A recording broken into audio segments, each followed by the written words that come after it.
Good morning, everyone. Alex here, getting ready to do our. Oh, I can hear myself. That's crazy. We don't want that. There we go. Good morning. Sorry, a little bit late this morning, guys. But so I have some announcements for those that are listening. I've decided to move TerraFarmers to G. Sorry, to Godot. Um, and that was going to require me learning Godot. But I've been doing some research the last few days, and I really think that to make TerraFarmers the game that I want it to be, I'm going to need to move engines, and that's all right. So I'm going to be spending a lot of my free time catching up and learning Godot. I really like the way that their multi-synchronous behavior works. I did some tutorials the other day, and tested out some of the way that it works. It's really smooth, and Godot, being that it has no licenses or of any sort, at least in terms of things that I'd have to worry about for creating game content. Um, it has a lot of exports. We can get it on the Switch. We can get it on mobile devices. So we still have a lot of the same sort of export options, more than we did when we were working with GDevelop. So yeah, so I'm pretty excited about that. Got some changes coming, but I thought today we would start with some working on designing this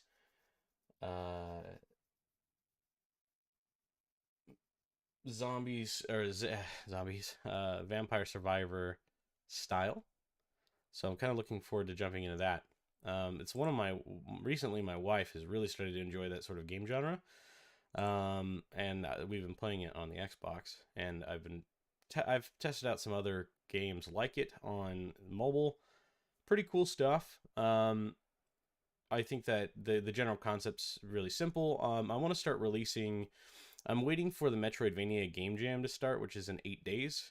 Um, and before that happens, um, I'm gonna crank out this. So in this coming week, I'm going to make from beginning to end a Vampire Survivors game using Game Develop, or sorry, GDevelop. GDevelop's awesome for this sort of stuff. This is what it does really well. There will be a co-op feature, but it will be using controllers, so it's local. Nothing to do with networking or anything like that. Very simple, very straightforward to do. So, if you guys are looking forward to, if you want to see more, you're just gonna have to be on Discord to see the progress of uh, TerraFarmers for now until I can get it switched over.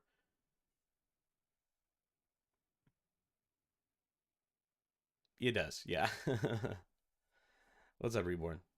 All right, so I'll shut up now and let's get to work. So, I've drawn up just a blank canvas for us to begin our art journey here. And we're gonna pull our palette up, tiles, layers, info. So, as any good game should begin with, we need to identify the palette that we want to use. Um, I think I'm gonna go full custom palette on this one. Um, and I'm gonna start doodling just some UI elements. I'm gonna pretend like this is our game, um, and start looking at what we can do to make. Yeah, we'll figure this out. Sorry, my brain is a little off today. I'm tired. I haven't been sleeping well, but I think we should go with a really minimal design. I don't want to be because I'm gonna pretend like this is a game jam. So I'm gonna treat this rough and tough. We're gonna blast through it, but I do want to start producing games. I want those games to be available to play and to start actually finishing my projects. And that just yeah, it takes some time here.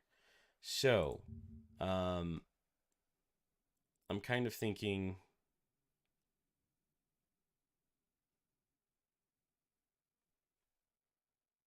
what type of mechanics here we want. Um, Let's see here.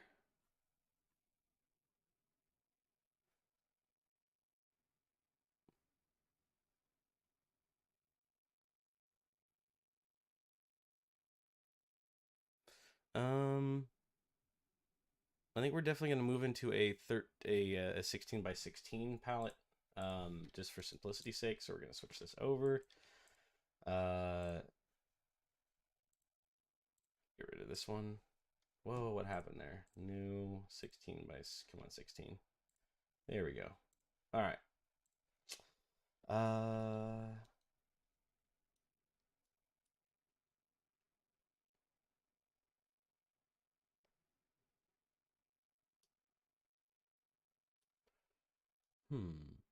All right, let's start with just a simple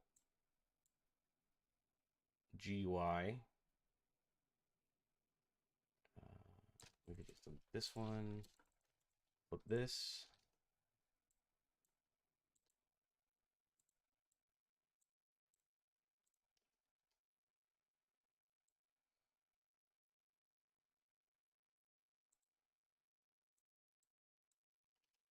That's huge. It doesn't really matter. I think instead I'll probably do the A like this though. It'd help if I pulled it away by one.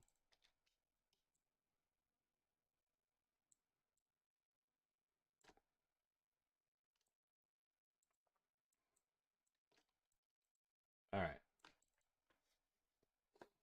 So we have a day, maybe a day and night system. That would be interesting. I'm not sure what that's going to look like.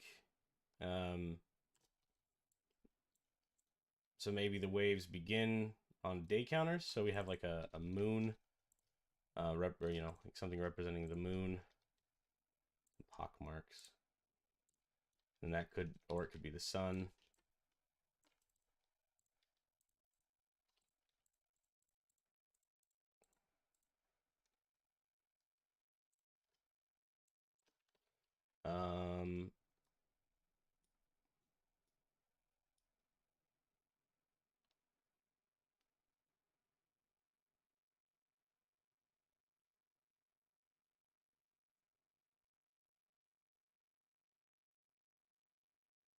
What if we called this like dungeon master? And the idea is that your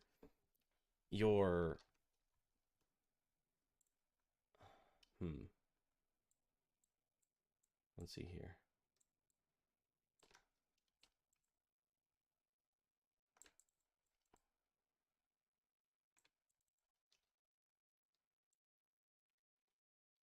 Because I was thinking in my head, okay, what if so there's maybe a slime character. My brain is firing in so many directions right now. So I'm thinking I want it to be kind of cute, or very minimal, very like two colors, at like two colors. Everything normally I do three colors, but I want to do everything in two colors. I think it kind of just begins with finding the right colors.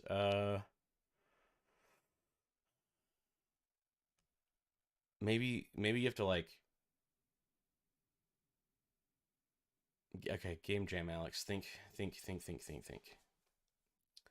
Um,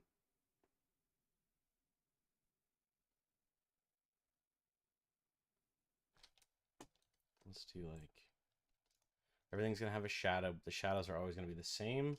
So let's just develop a quick shadow real quick. Boom, we have a shadow. All right.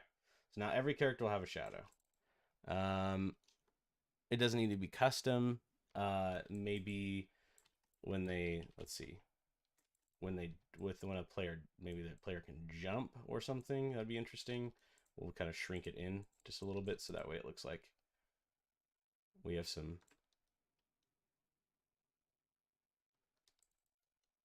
ground space to move.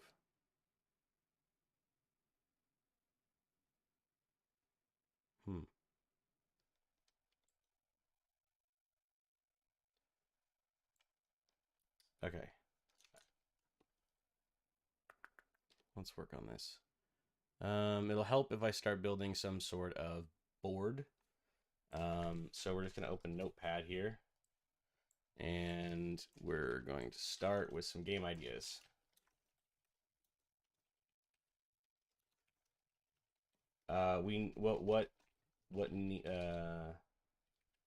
So mobs, oops, player, power-ups,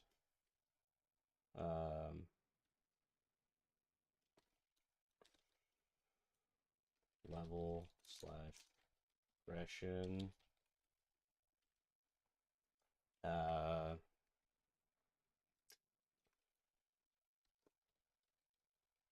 destroyable objects.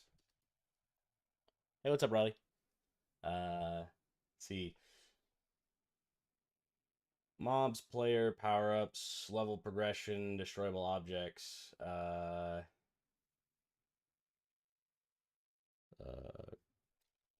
We'll go, let's see. So what standard pickups? Because I'm thinking, like, what if we can make it like Raft? Zombie survivors equals, but with Raft in some way. So like in Raft, you start with like a platform, uh, and then you kind of build off of that, like where you can build objects and stuff. So what if we could build kind of maybe like some base stuff to some degree, some sort of. I just want to like mix it up. I don't want to do a standard stock Vampire Survivor Slayer thing, but you can in Raft multiplayer is stressful, Riley. But I'm working on it. I'm not gonna give up, of course. I'm just need to take a break, and I want to keep streaming, and so it's easier for me to just kind of switch directions here. And so I pulled something up. Um, I was looking at itch. I just saw this. This is very interesting to me. This is kind of an idea that I had in my head was to go with something very minimal.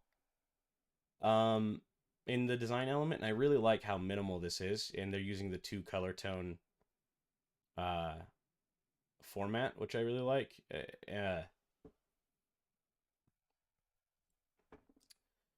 So we're gonna lean on, I think, that using a different palette style, but in Raft you collect supplies and then you come back and like expand your raft, and then like objects fall, right? So in this case, rather than objects falling, we have monsters. It'd be kind of. I'm trying to add maybe some survival elements into this style of game, just because that's one of my favorite styles. And so I'm wondering if there's like a way, like monsters are gonna come and attack your dungeon. So if we're gonna call this like Dungeon Master, right? Maybe you're trying to build a dungeon,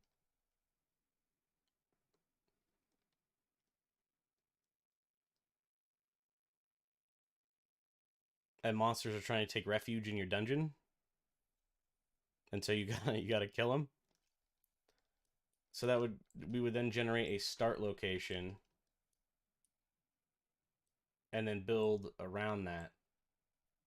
Let's roll with that idea. Let's see how far we can get on that. So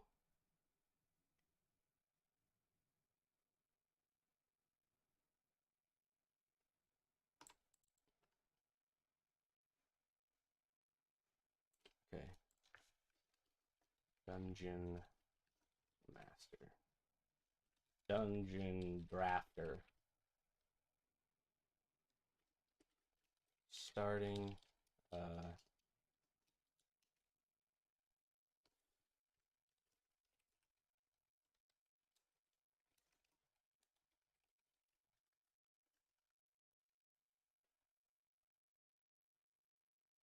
Let's see here. We have health.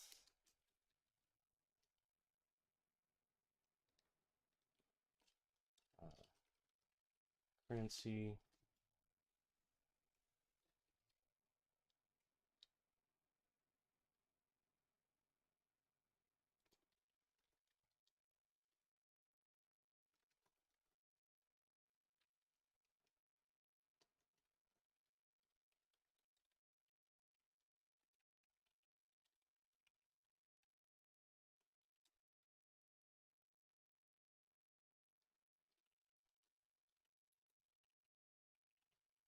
Um,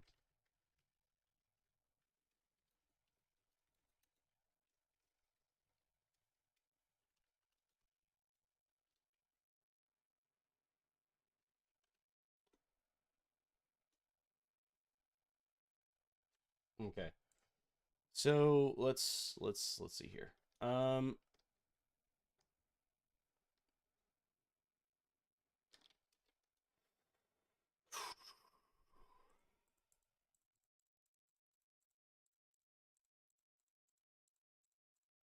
We are going to open a previous project of mine and take the, that's not the right one.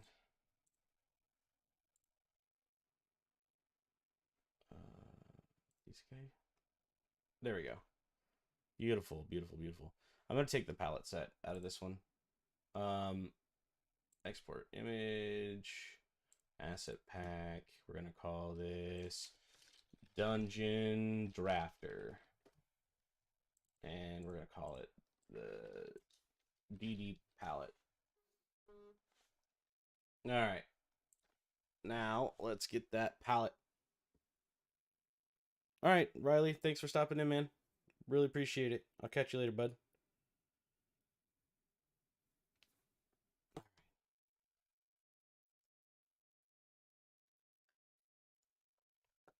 Give me just a second here.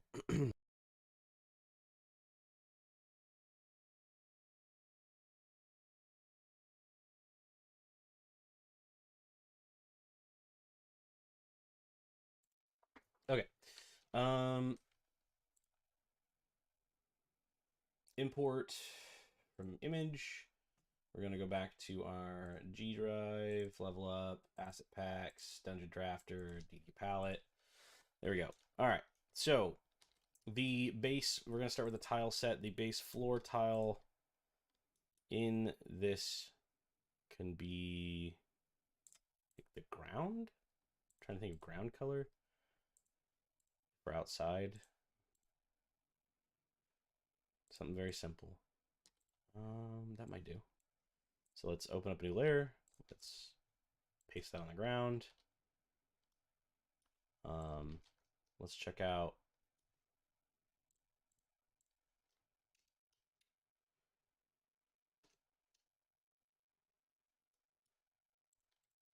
where do we start?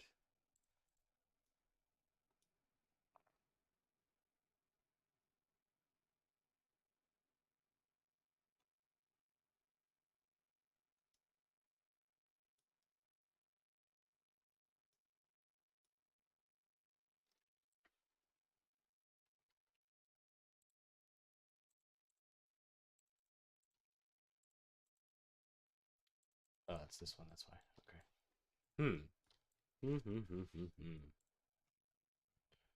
So I'm envisioning Raft in my head at the moment because you guys are watching me in real time, just trying to come up with an idea.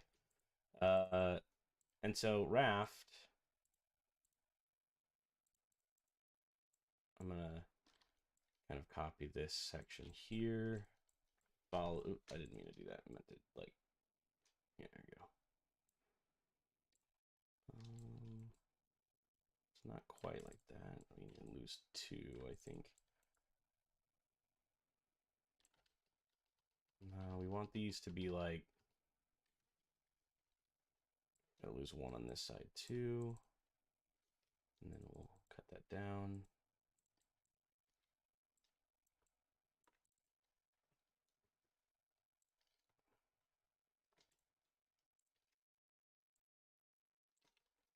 It should be this way.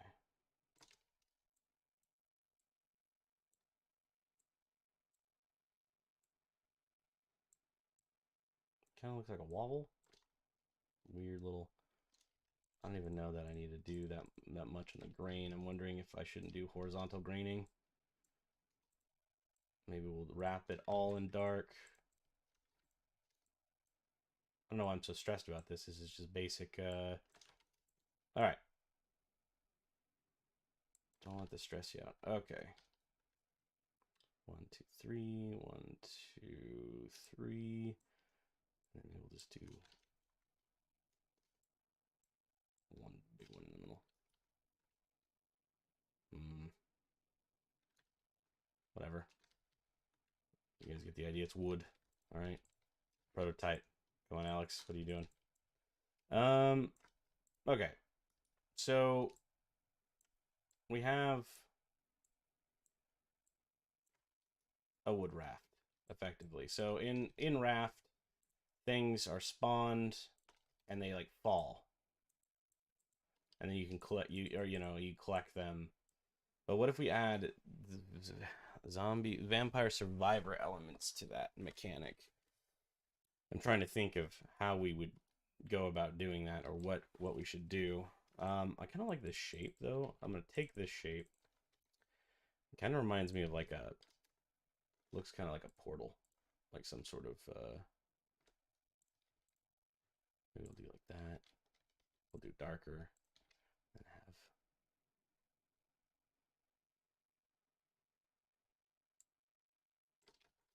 like a platform, like a warp platform, like you're warping in. Okay.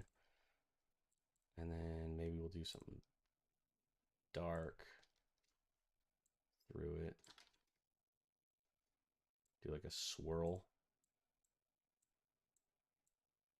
Just enough that we can kind of tell that it's some sort of rune thing. And we'll make this one more bigger.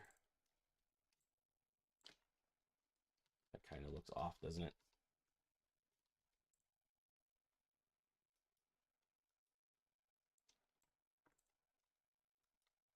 That'll work for prototyping.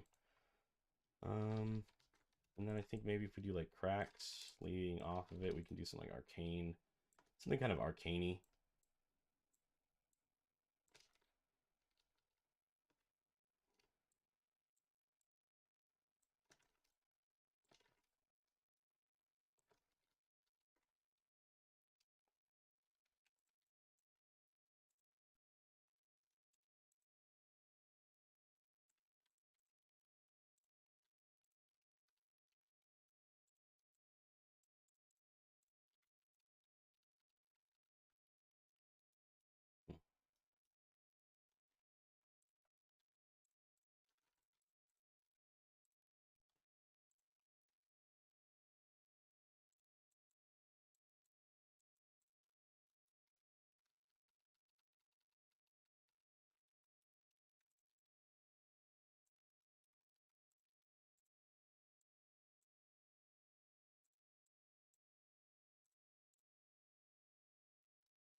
Something like that. And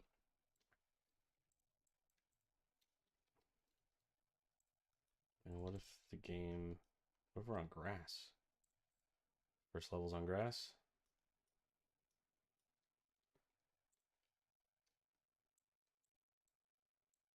I'm just gonna let my brain dictate. I'm really just kind of developing on the seat of my pants here. So all right.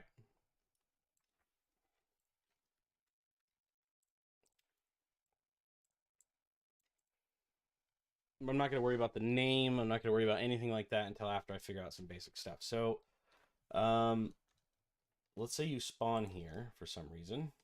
This is your start location. Maybe it's relevant. Damn it. Let's get this real quick. Pull it out, put it there, get rid of the grass. And we're just going to work on some tiles real fast. So, I'm wondering, I want to do like a black outline. I want to keep my usual black outline art style. So we'll do that. So there's our arcane rune. And then we're gonna need a player. Work on that here in a second. Make them a little bit more square, maybe.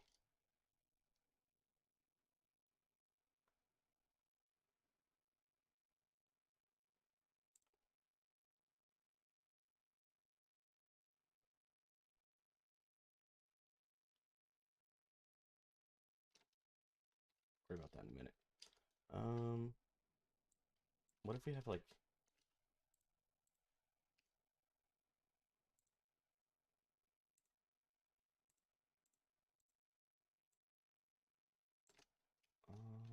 let's see.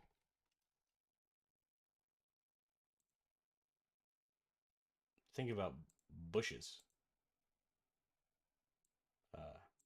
Those that are like, what is he doing? Um,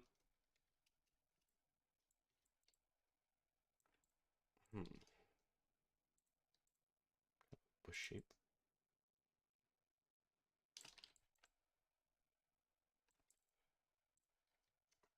Okay. All right. So the first thing I need to do is drop a background so I can see a little bit better. I think I want to do that blended white outline style that I do, where everything's got white outline. And if that's the case, I have to trim this down a little bit. So this rune cannot be as big as it was. That's all right. We can generate the white outline though. Man, it's not centered. Oh, it's gonna drive me nuts. My OCD is like, but it just looks better that way. Oh, come on. Why did you have to be uneven? It's all right. It's fine. It's fine. Doesn't matter. All right. This kind of reminds me like it's could be like some sort of demonic, like it's weird looking. Not sure what's going on there. Makes me want to draw candles around it. Melted bases.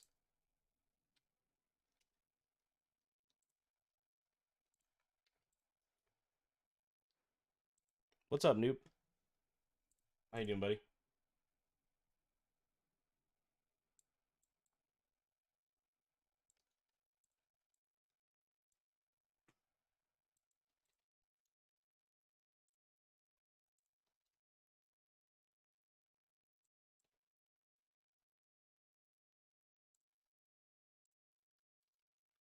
I don't know. It's just had this weird thought vision in my head where it's like a candle. Might leave that as a sprite. We'll see. Um. Yeah. Yeah. Yeah. You're right. Okay. So let's see here.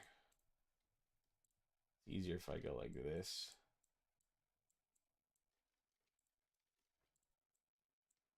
Chop that corner down. Make it kind of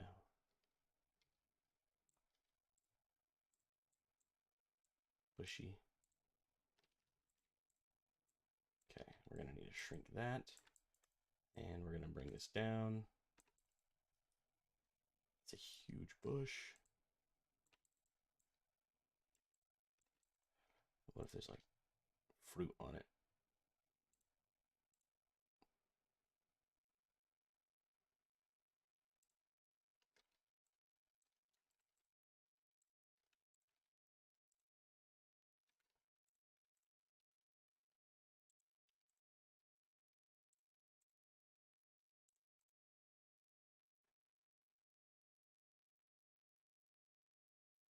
What's up, Blue? Yeah, so right now I'm so normally I work on my game Astroneers, jeez. Uh uh TerraFarmers. Good lord, I'm so tired. Um so I've been developing a survival game, a multiplayer survival game, but recently I've run into some multiplayer issues and it's just going to take me some more time. So today's stream, yeah, we're just going to be I'm treating this kind of like it's a game jam for myself. I'm waiting for the next available game jam to come out. And the one I'm looking at is in 8 days, and it's the Metroidvania one. And so while I'm kind of just waiting for all this to go around, I'm gonna start working on a simple little um, development. I will be coding today, so it won't be entirely art related, probably. Okay, so now we have a bush. I don't know what that bush is for, but we have a bush. Um, so right now I'm doing development in uh, game develop or G develop. Uh, and my main TerraFarmers is moving from GDevelop into GD script or Godot. And I've done some programming in other languages, but mostly do art and art related things. You can see some of my art here.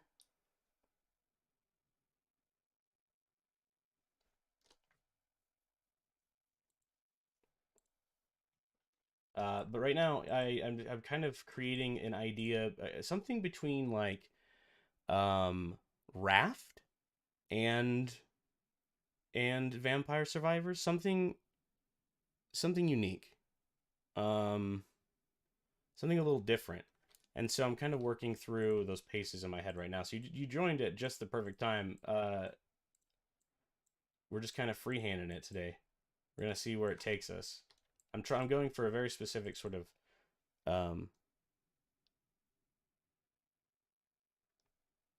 you do. Yeah, you move in raft, you kill sharks, but you're building like a central base. So I'm thinking in this one, we're gonna call it like dungeon drafters or something like that. But in this case, what we're doing, hey, thank you guys for the likes. I really appreciate that. Um, let me move my microphone here. Okay, and so I'm taking tea. I'm drinking tea. I'm talking to you guys. My mouth gets dry often. I'm thinking though, I already kind of like this style. It's starting to take on a cutesy minimal look, which is what I'm going for. But I'm thinking of like dungeon delvers, dungeon drafters, or maybe it has nothing to do with any of that. But I kind of have this idea in my head where, um, I don't know, this looks so ritualistic to me now that I can't unsee it, so I'm gonna roll it. So like this little, maybe you spawn here. Kind of looks like I'm summoning Diablo.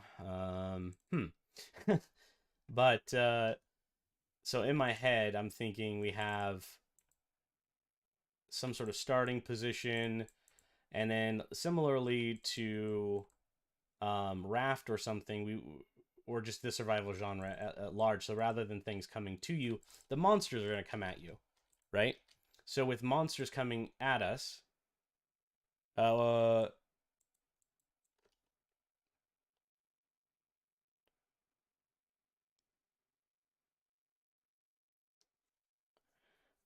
well, my main mechanic is still going to be the vampire survivor style, and so instead of resources dropping, we're going to be doing resources come at you. So like monsters are trying to get to your portal or something, and so you have to build defenses. Maybe it's more tower defense, um, and so that's the twist on it. And rather than like it just has some elements that I want you to be able to maybe build a little bit, build and craft in this survival set of mechanics. So let's take a peek at this. Um, let's see. It's gonna drive me nuts. It's all out of place. It's all out of whack. It doesn't even matter. I'm being OCD about things that are ridiculous. Um, welcome to my life. Okay. Let's see here. That doesn't look right. Alex, why? Why doesn't that look right? Why? Why, SpongeBob? Why? Um, good enough, right? One. This guy's too close. They do look like maggots. Oh no! They do look like maggots. Oh no, you can't unsee it. You can't unsee it. It's there. Oh God, why have you forsaken me?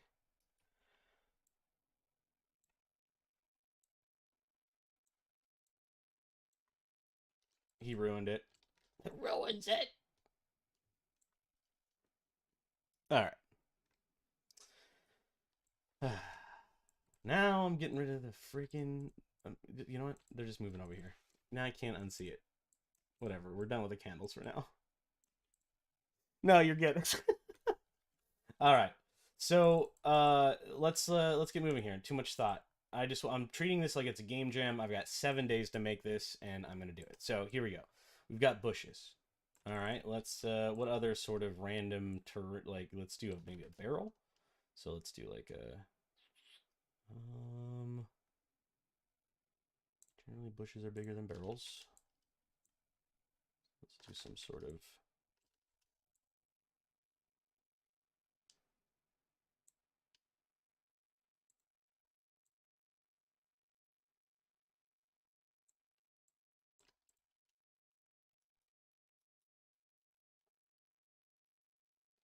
that is not what barrels look like. Wait, there we go. We had the shape right.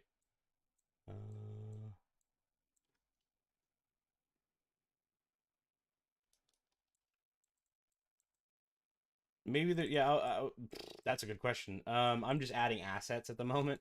So in my head, I'm thinking that um, what we could do is okay. I'm gonna lower. I'm gonna take the bottom off. There we go. Sorry. What we could do is make them so that you can eat. Maybe there's a maybe you have to feed yourself. I don't know.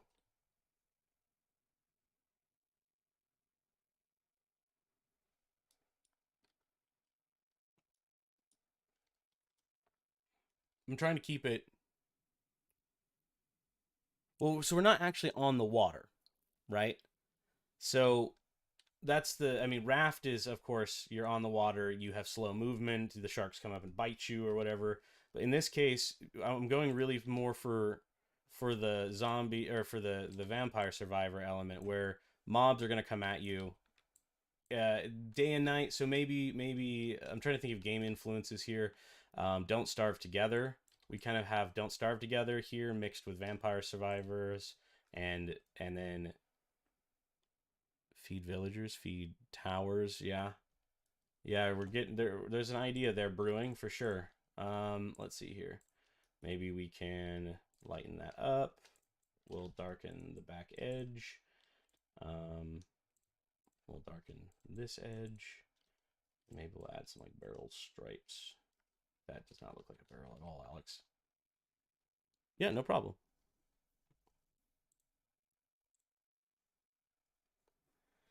Oh, you know what? You know what really helps barrels look like barrels? Bands. Barrels are banded, Alex. Banded. Like that. That's a barrel. See? Automatically already. And I'm thinking too much about my shading elements. Um, I really don't want to go overboard on the design. I really want to go for a really minimal look. And so I'm thinking that if we, instead of using black here, we're going to delete all of this, leave that there. We'll get like a silver band. There we go. We'll use that, and then we'll do it here on the bottom. Oh, look at that. That's already so much better. And then I don't like that color. So we're going to change it up. Boom, barrel. Maybe we could take that barrel, bust the barrel. So kind of come over like this. Maybe it should break at the rim. So like the rim would be the most, it's a reinforced, right? So it'd be like the stronger part of the structure. So we can go like that, and then we'll break it from there. We'll go like that. Like a broken barrel. Smooth that corner out. And then in the background, we can kind of do like a bit like this where it's really dark. So we can kind of tell that it's like, actually should be the same color, but it's like broken. There we go. And we could do another one where we can kind of see what's inside of it.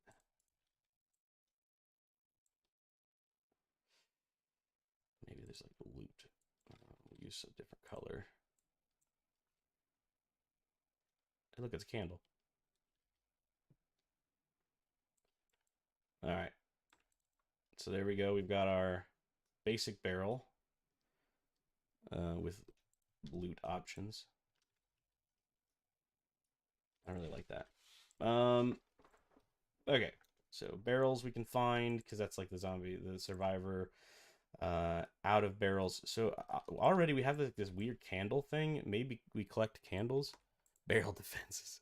Yeah, barrel defenses could work. What's up, Reborn? Tell me. I'm for it. Vertical. No! Reborn, no! No, why? Vertical lines. That's crazy.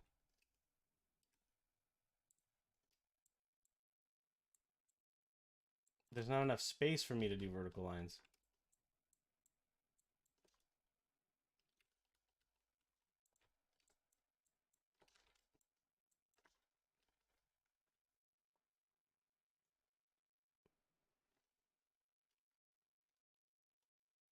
But at this range, I don't know that I could.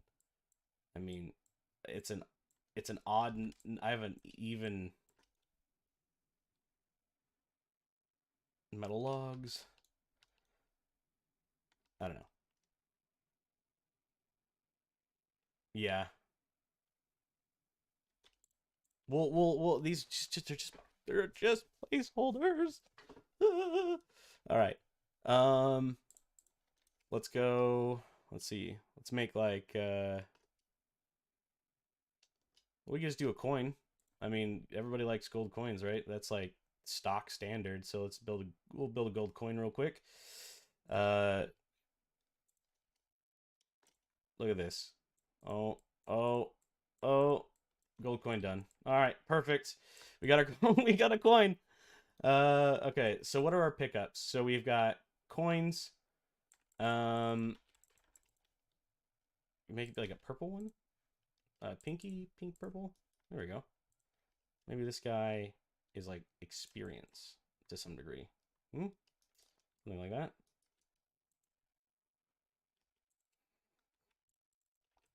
Generally, experience is like green though, isn't it?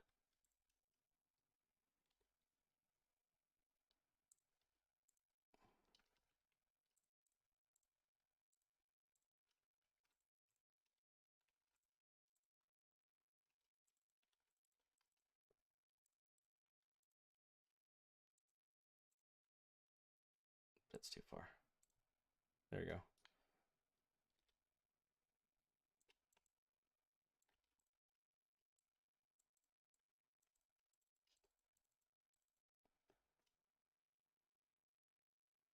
Oh yeah, that's not a berry. That was gonna be healing. So you're right. It should look like blood. Um, Part of me now is like, oh, we could do a. Let's see.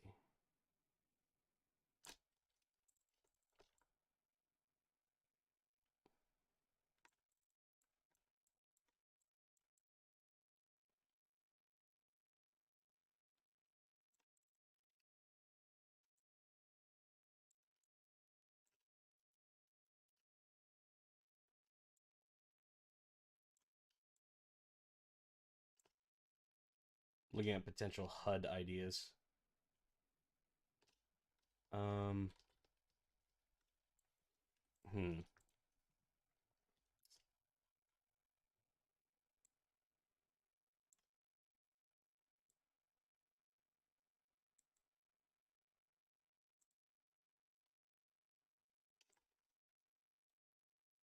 Oh, yep, chest. Chest is a requirement, isn't it? All right. I think for the chest, we can just start by stretching the barrel out. And then we'll do like a,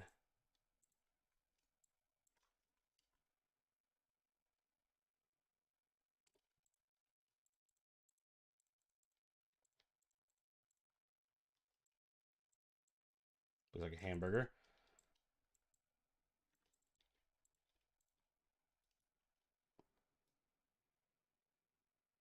Just had a knob.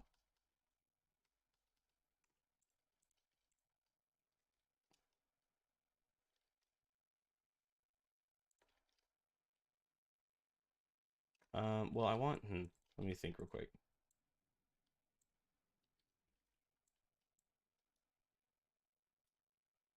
I want to add, let's keep that there. And then what if we just like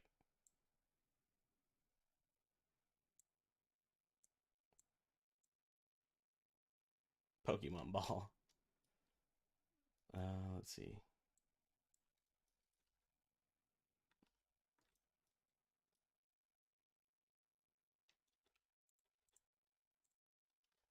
Hmm. Well, okay. Actually, hold on. So normally I wouldn't draw my chest until after I knew uh, the size of my character. But I'm kind of going for a. So here's a top-down look. So here's when it's like closed. So maybe now we can add the bottom to it. Add that little like the keyhole or a knob or something.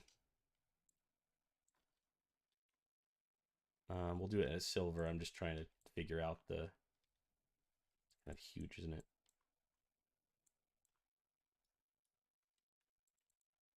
There we go. There. Now we have a chest in the same form as our. I feel like we're losing. I need to pick this up. Yeah, yeah, yeah. That's what I was about to say. I was like, we're actually we went a little bit too far on the verticality, so we need to bring that down, and then bring this back up, and that should resolve that issue. That's better, right? Less vertical. Picked it up a little bit. Um, and then we can just drop the lower half. And if it's wood, it should still look like wood. So maybe we can do a. I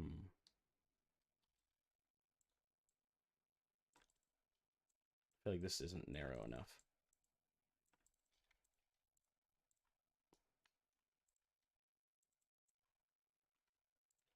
I don't know why this chest is giving me so much issue. Hmm.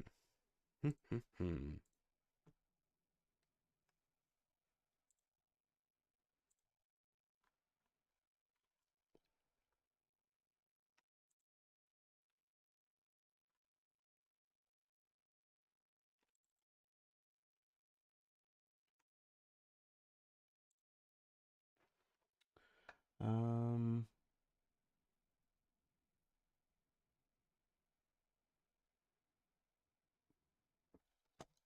Maybe we do like a.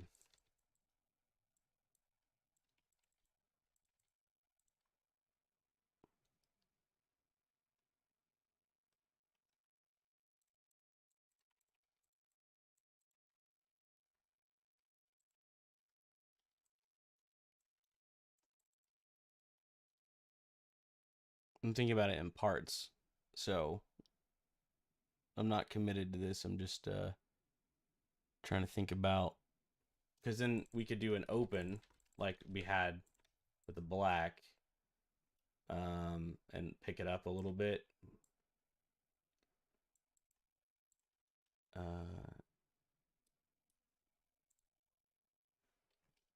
Maybe the let's see, the opening would still be kind of like this, and then we can open it this way. Make this the silver part.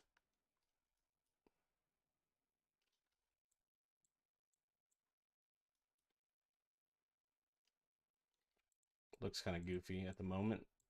I think we'll figure it out in time. I'm gonna come back to that chest. Looks like a pumpkin. I don't know what to do about it. Let's get some placeholders in. Let's see. What else is important? So berries, huh? If I was gonna do berries, honestly, I'd probably just... There's a berry. Huh. Like, I think that looks like a particle, and that looks like a berry.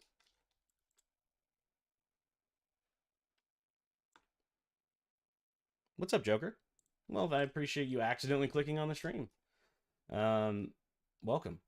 Okay. So...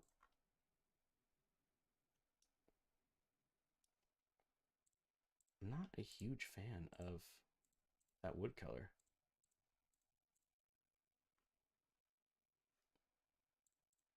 Gotta admit.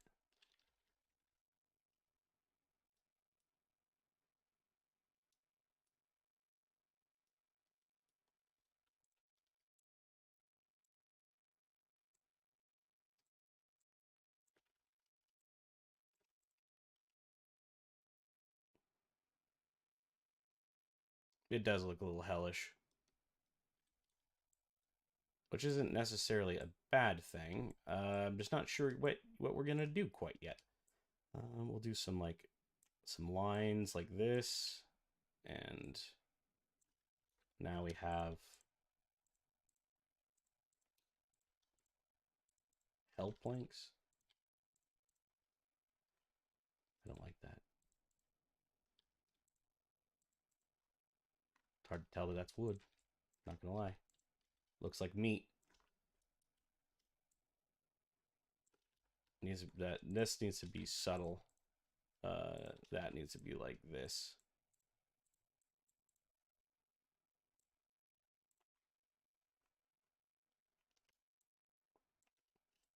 Oh, not a fan. The ultimate beat. Yes, indeed. It's huge. Meat stick. Well, maybe we'll condense that, turn it into bacon, and add a pig.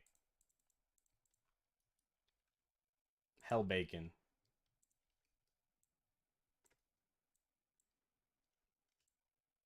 Crispy bacon. Crispy. I'm not sure what we're gonna do with that. I don't know what that is. That's there. Um, and we don't have any glue. So when we build things, we're gonna use slime. Maybe. I'm just coming up with stuff on the fly. So maybe slime looks a little different than the other ones because it's got like, you know, glossy and jelly. I think on that one, maybe we'll make it more like...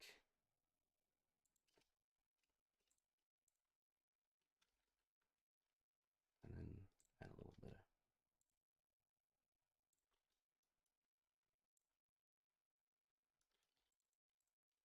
And then maybe if we kind of make it a little bit more like oozy, it'll look more slime-like.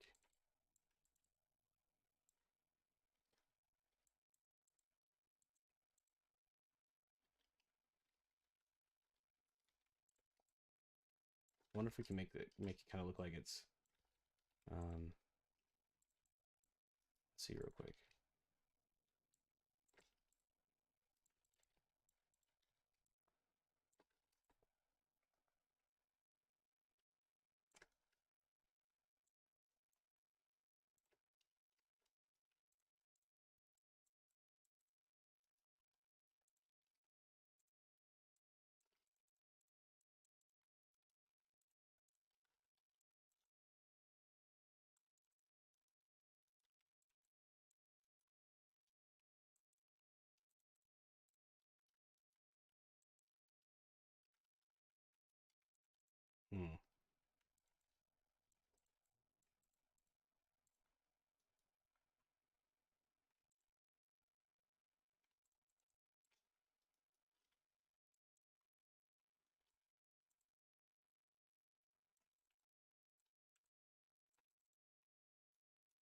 Yeah, not sure about that. Go back to our slime ball for a minute. There. Now it's sufficiently slimy, I guess.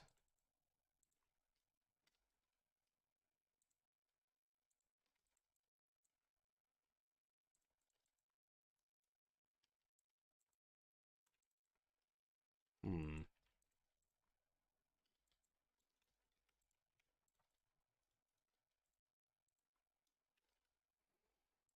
Looks like slime dookie.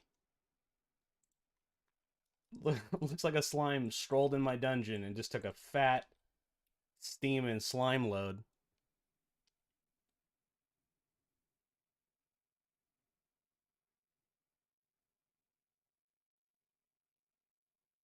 Hey, Fods, what's going on? No, no, no problem. No problem. Well,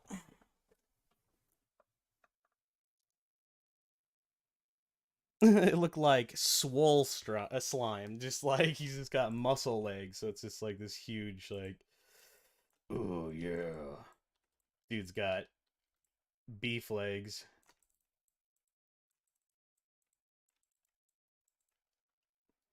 Um, okay, what about G develop? Made me decide to switch TerraFarmers. Um, see, it's kind of a difficult question because I think that GDevelop has everything I need or want at the end, but because of the way that it's fundamentally built, it is a newer engine. It's been around for a while and it's a very quality engine. Don't get me wrong. It's just there with the way that they do updates and some things. There's quite a few things that end up getting kind of broken or lost in what we're doing. Right now, the methods that I'm using to try to create my tracking method for, um, I'm trying to let me rethink this. How am I going to say this? Effectively, GDevelop doesn't have the infrastructure to do an intense multiplayer game. There are plugins that you can use, extensions, and there are other, because it is a HTML and JavaScript. You can use WebRTC. You can use uh, WebSockets when you're doing multiplayer. It just the fundamentals you would have to kind of program yourself. And if I'm already going to do that, I might as well use a an engine that has synchronicity already built into it. And so multiplayer synchronicity works like it does in Unreal. I think in Unreal Engine they call it replicatable. If it is the item replicatable, and then they have a multiplayer synchronization sort of thing in GDevelop. Now, of course, it takes me away from. I have dyslexia, and one of the things I really like about GDevelop is that it's such a user interface friendly approach. However, in that um, I don't have to program, I guess is what I was trying to say when I use GDevelop, or I don't have to do physical programming in the traditional sense. Um, and with the changes and things that I'm doing, I think that overall, uh, we're gonna have a better end product by moving to an engine that actually supports these things natively. And it's just true that GDevelop is still very young in what it's doing. And it's not really an engine problem so much as they just aren't built for all the things that I want to do. I might move over to some pseudo 3D, and the 3D engine is very new in GDevelop. I think that GDevelop would be fine if I was willing to work within the parameters of what the engine is capable of doing. Right now, we found a couple workarounds for the issue that I have, and I could continue development in GDevelop and just work around that issue. But I feel like there's going to be more of these issues coming in where there's an engine bug because I can't fix it. It is an open source project, but I don't have the coding experience to go in, fix the error, find the error, fix it. It's easier for me to work from the ground up on a system that I have crafted myself, and so using um, the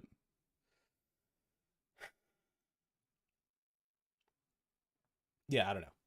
That should be sufficient. I could talk all day about the differences and what I like and what I don't like about these engines. I really like GDevelop.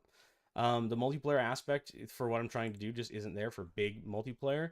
I could very easily make my game limited to X amount of players, but I'm trying to develop my yeah, I'm trying to develop GDevelop. I'm trying to develop TerraFarmers in a way that has me or allows me to um, have multiplayer be hot seat games as well as like unlimited. So I'm kind of developing to the idea that it's an MMO basically. I'm not building an MMO, but I just want there to not be a player cap. I'll let that be decided effectively by the host. And so we're trying to use these methods which generate, and the engine just doesn't have enough state built into it for me to be able to navigate all of these things. We have to use extensions, and that's third-party plugins, and I want things that just have it built into the base core mechanic. And GDevelop does have some peer-to-peer connection stuff, but it's still rudimentary. It's not really built to produce multiplayer on a big scale, or you know, in a so. But I think that engine particles and graphics wise and things like that, I can get a lot more out of Godot than I can out of GDevelop, but I'm still not as experienced in GDevelop as I'd like to be. Um, but we'll find out what happens. I'm not, you know, we're gonna do some shifting and see what happens in my code base and how that affects the future development of it. But TerraFarmers is coming along. I'm really enjoying the progress that from what we've been able to do so far. That doesn't look right to me. We're just gonna leave that. I have this weird compass thing. I'm not sure what to do with this. Um, maybe this is gonna be our sort of like inventory or something. I'm just working on GUI stuff. Um, but hey, also guys, if you don't mind, if you like what you're seeing and you don't mind subscribing to somebody else on YouTube, I would really appreciate the subscriptions, the follows, anything like that. That really helps me out. I'm working on transitioning my life to be a full-time game developer. That's what I like to do. So, um, yeah. Let's see. Monsters. So we have slime. Of course, now we need a some sort of slime, and it's really hard to not want to do the basic like.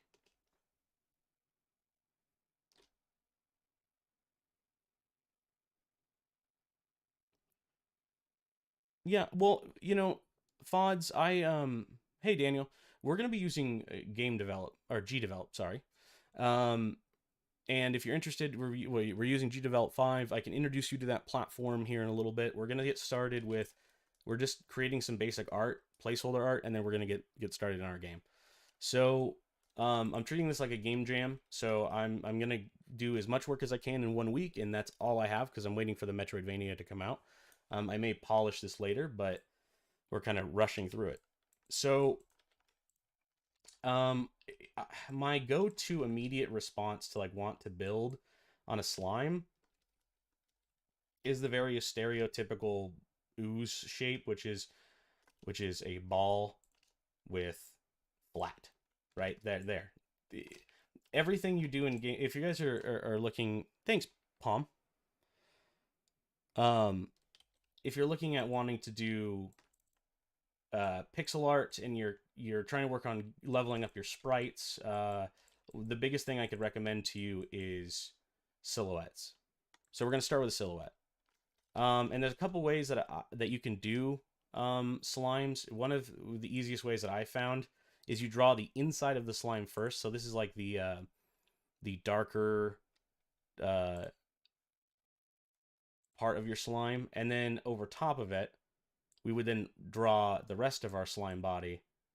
And we don't actually want to cut that out at all. So what we can do is from there, we kind of build up off of that slime shape, give it some rounding, and then bring it back down.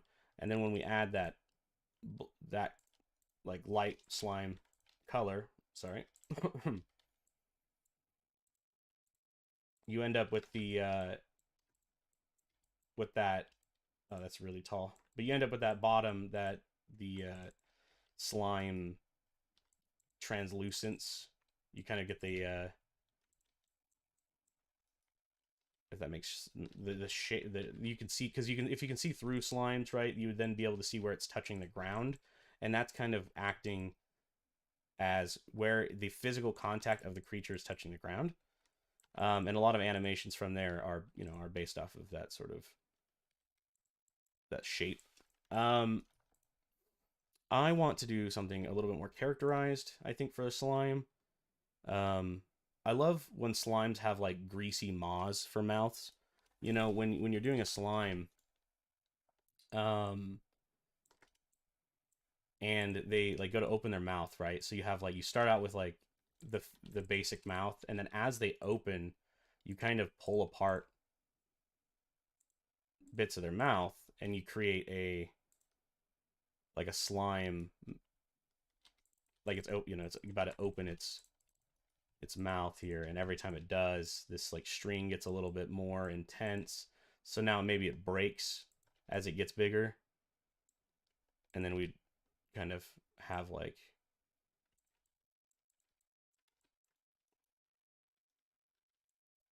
but those the sort of mouths where I'm drawing it. So in TerraFarmers, I've got one here. Nope, that's the new player design. Wrong one. Um, actually in the Space Farmers. Yeah, there we go. So right now in TerraFarmers, for those that are interested in what TerraFarmers looks like, um, I'm working on a top-down survival game, crafting and all of that. So this is what TerraFarmers looks like. Um, and but this is the slime maw that I was talking about. That like mouth that peels open. I'm a fan of that greasy, slimy mouth. Um, and I want to emulate that in 2D, or in a side scroll, because in this game format, right, in Vampire Survivors, there are two directions.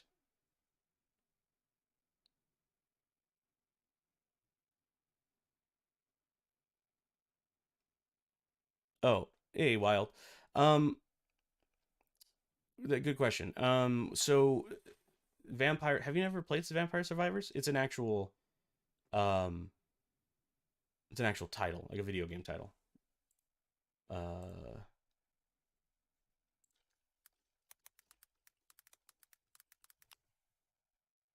okay. You've probably seen. A lot of people maybe don't know, and they didn't necessarily define this genre either. There's been lots of games like this for a long time, but they just kind of brought this style back with some hot innovation. But it's that wave survival format where you have a hero, and then the monsters spawn off screen and they come at you, and you collect resources, level up your character. Um, I'm trying to think of.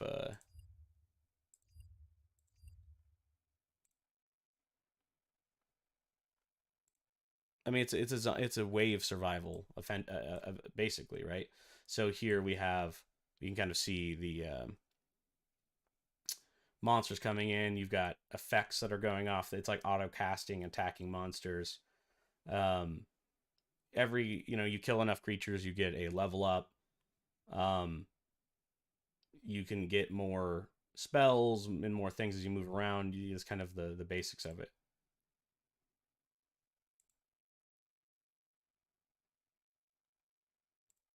Let's see here. You get power ups in the game. Yeah.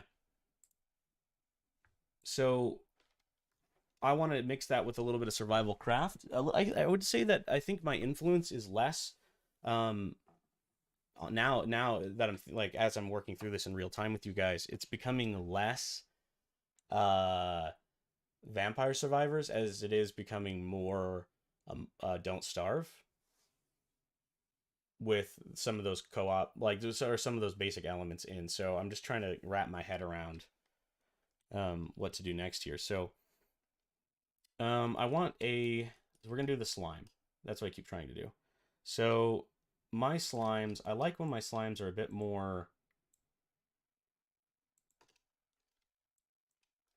and because we're moving in the game, we only need one direction. We're going to flip our character, but they move left or right, and they'll move at you in that direction. We're not going to do 16 directions. We're not going to do 8 directions. We don't need that. We're just going to do 2. So we can put all of our effort into designing more polished 2D sprites. And so I'm thinking that we kind of have like I was just gonna call it like a slime tail on this character. So as it scoots around, you can kind of see the back end of the character. Let's see.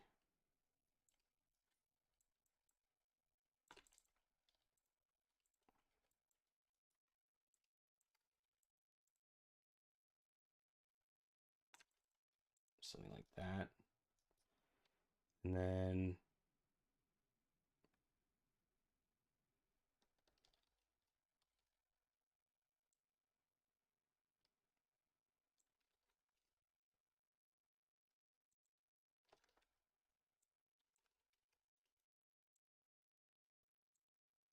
trying to leave enough room so that I have a mouth to like have enough room to have the character have a mouth. That's what I meant. And maybe we're gonna make make the slime like actually square, more square. That'd be kind of interesting, right? So let's color the slime. We'll add our nice little. We don't need a bottom. We're gonna do a black outline. Just because I like that in these game styles. It kind of this slime is huge. So let's bring it down a little bit. If we're gonna do a square top, we need to do a head like this. And then maybe it comes across like that. And then where would the down be? Let's see. If that's the front of the slime.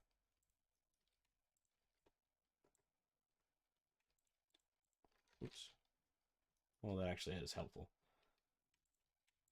Okay, so we're gonna move this a little bit.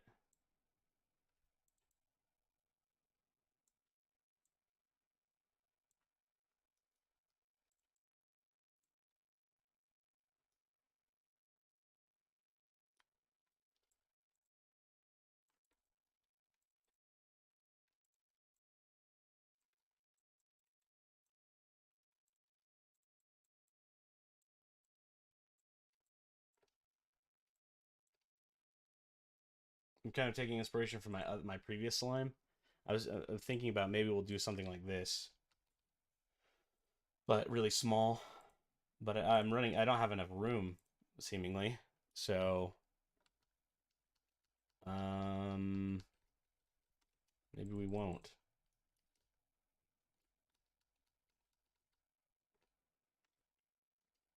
Let's worry about the let's do some basing of the slime.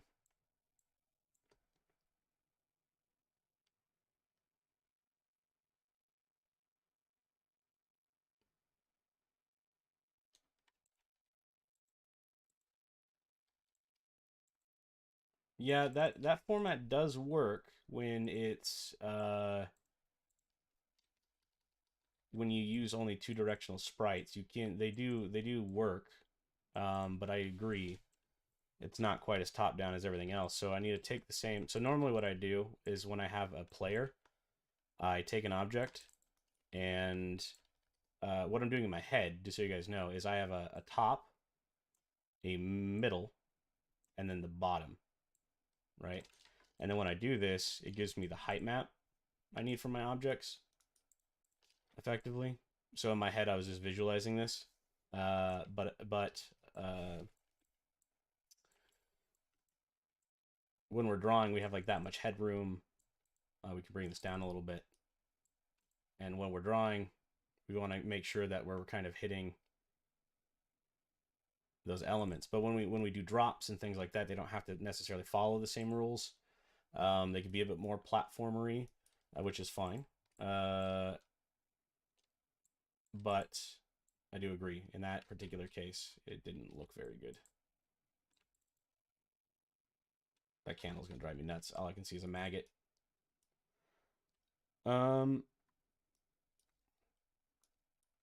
So following this structure, we can figure out, okay, well, our base is down here. And now from there, we could just draw our sprite on top of that.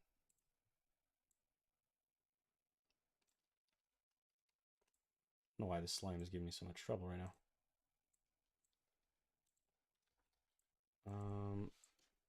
And generally, we want the slime to be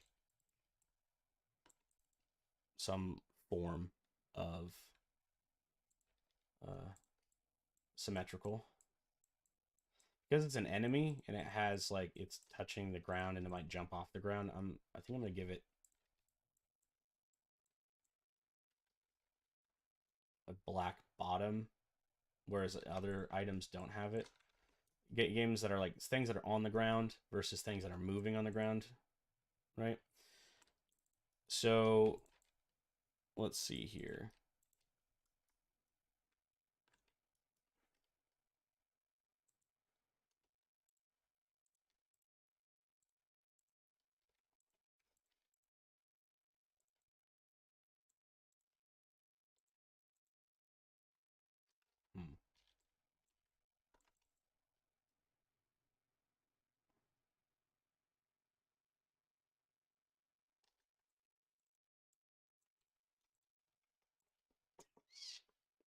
I don't know. Like I'm putting so much focus into something that doesn't really matter, which is kind of driving me nuts. But I'm trying to keep it really simple, really minimal in a lot of ways, and so I have to stop myself from doing what I want to do, which is add detail. But I need to make sure that I land this right. So start with the head. Head shape's important. I think we're gonna do the double. There we go. It's a bit more stretched. If we need to, we can bring that in one. There we go. And then from there,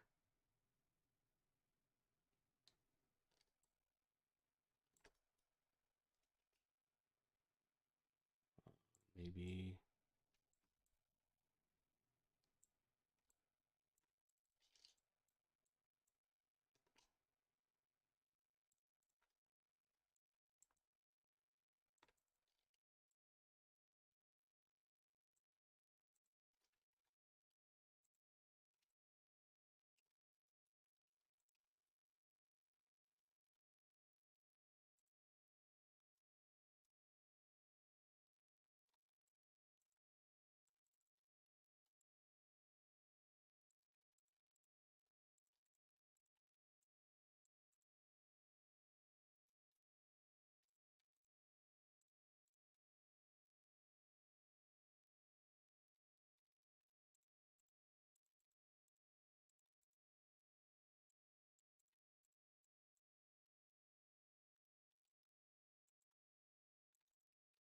hmm.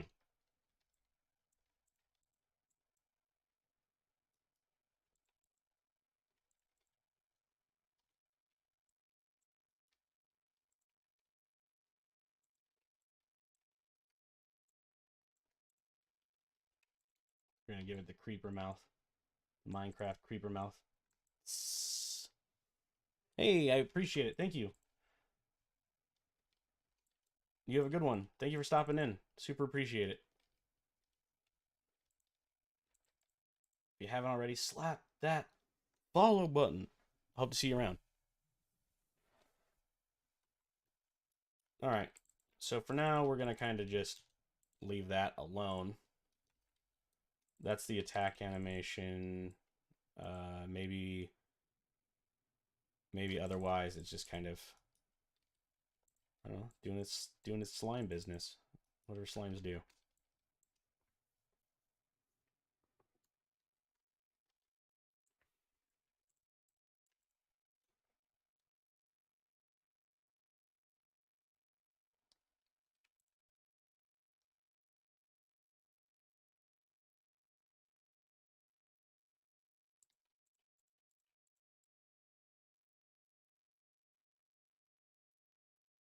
No, I appreciate it.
Jeez, I don't know why that shape was eluding me for so long. There we go. Good lord. Just having a moment.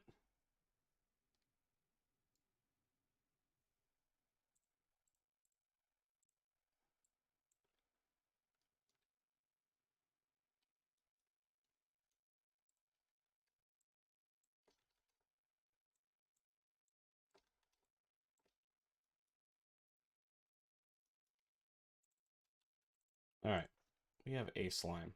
Well, that'll do for now, I think.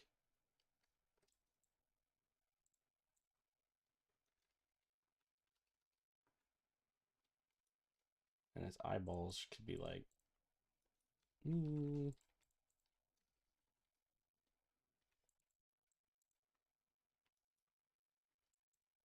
All right. Let's see what else. Bats are a thing, right?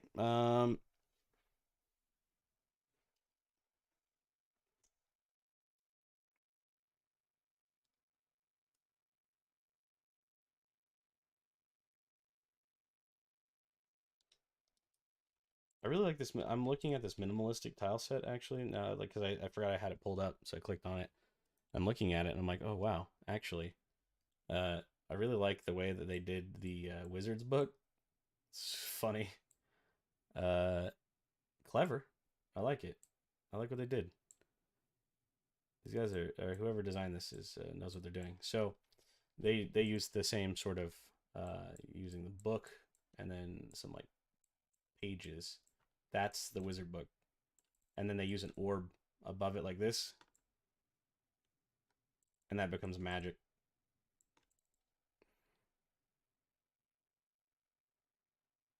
which is pretty cool.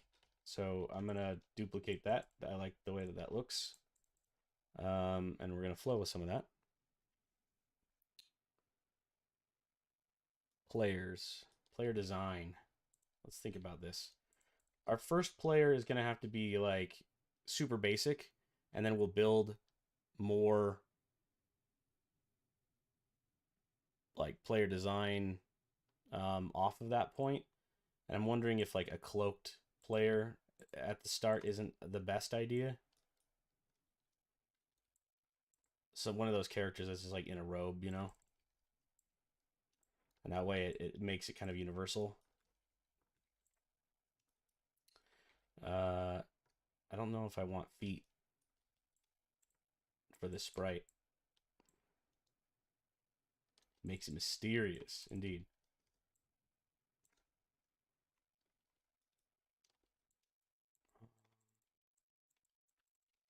Bring that in a little bit.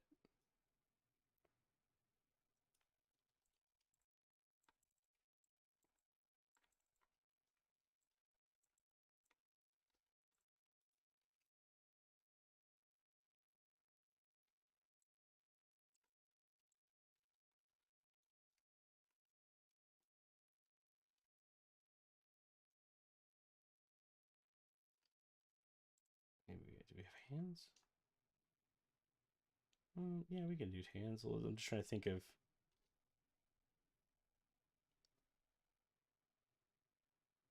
Ends up being the villain. No, yeah, yeah. Exactly. Exactly. Um, hmm.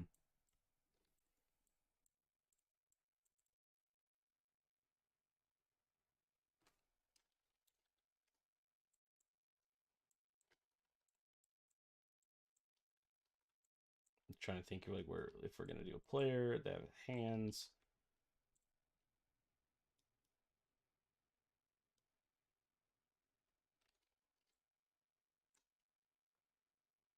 I'll be coding this in GDevelop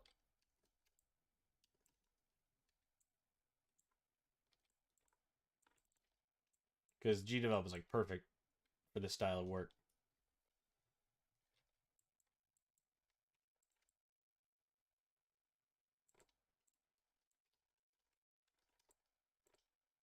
Maybe I will have feet.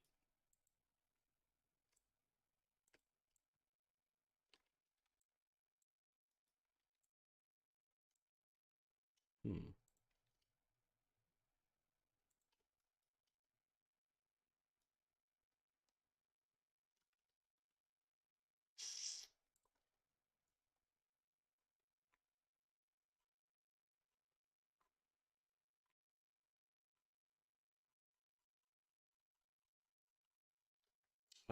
Let's see here.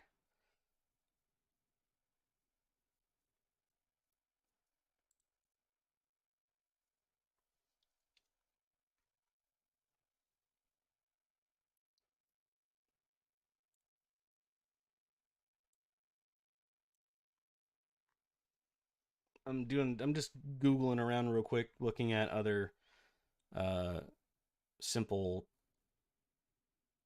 character tile sets. And I think that what we need to do here is go for the platformer style because we're still going left and right. And so we have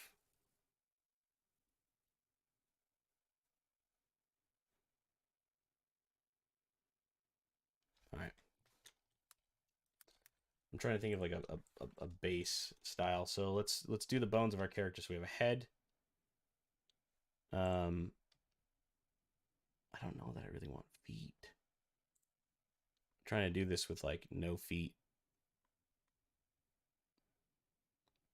So at our current angle, right, we should see the top of our player's head. The feet would be like really small down here, and then the hands would be equally right.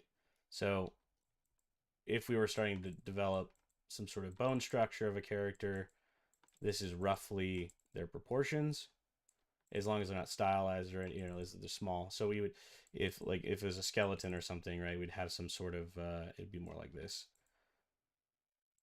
and maybe even only it is too. Okay, right, because then we have the arm placement going to the head, and then this goes down to the body, something in this shape, right? Um, maybe a different player head or whatever, but you guys get the picture. Um,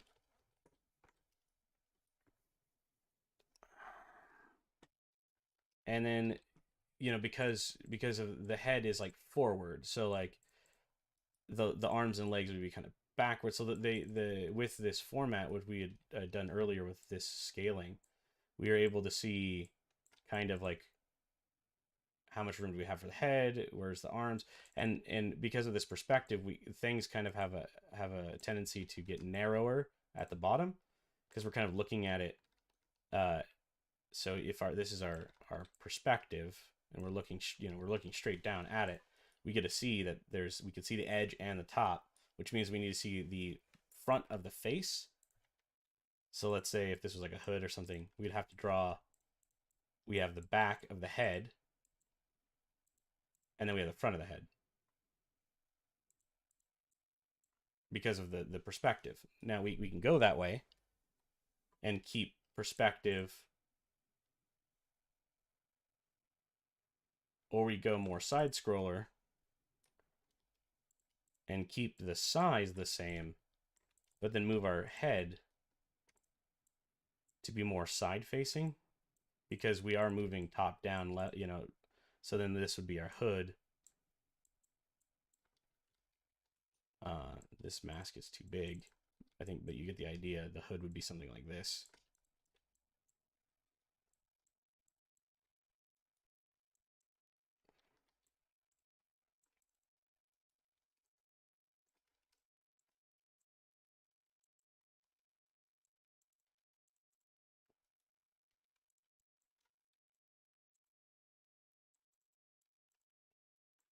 So, and this is the way we're gonna have to go. This won't work. I mean, this is typical top down, like Pokemon does this, where you are true top down. But this style of game is I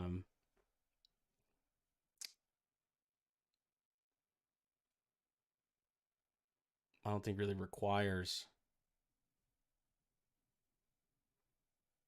that level of continuity.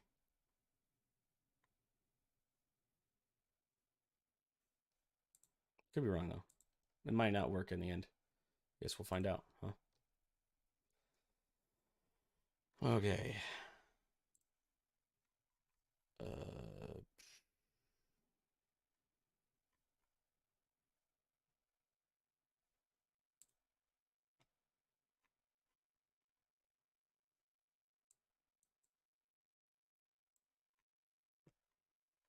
hmm.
Let's see.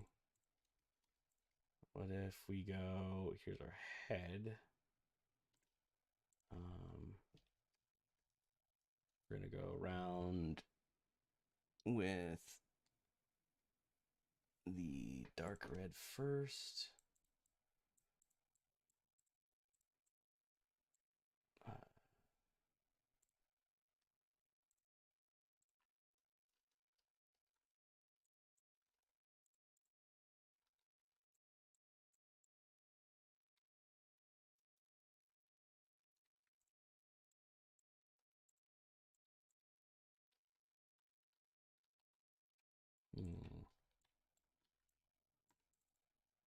I don't have a whole lot of room. I'm so used to like I've been working so much recently in my 32 by 32 that every pixel here matters. So I'm trying to really consider what we're gonna do and where we're gonna put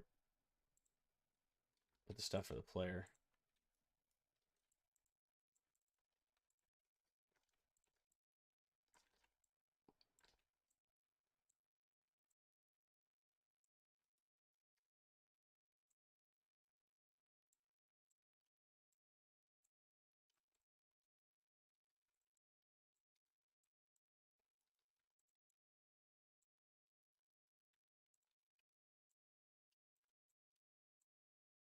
And I'm trying to use all of the available like real estate that we have on making sure that the sprite is as big as we can make it.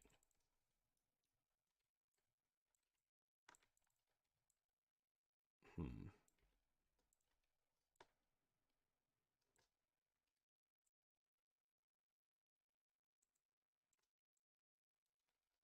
I'm just trying to focus and see what we can do here.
Okay.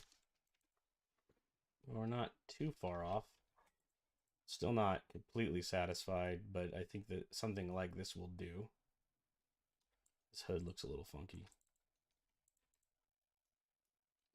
I wonder if I should drop that.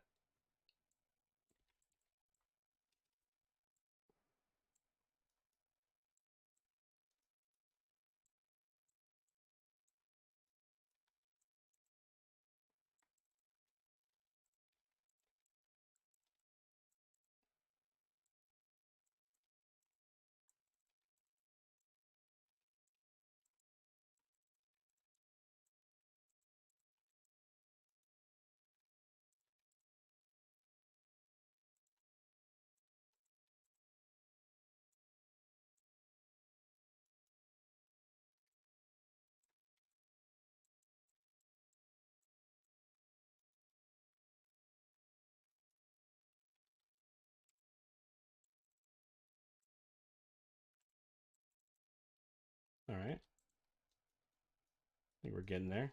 We have a shape, right? That's not the best shape in the world, but it is a shape.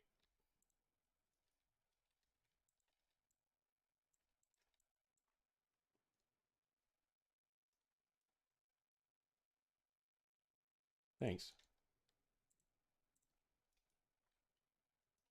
Okay, I think I accidentally made a minion, but you know. Rip. It's not necessarily a bad thing though, right? We need minions.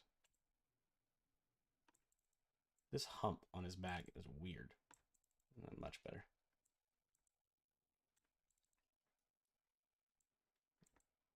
I feel like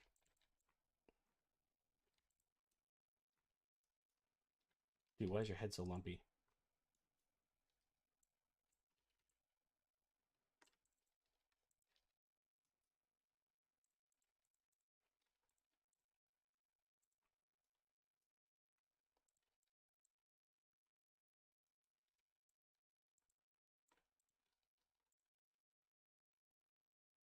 Hmm.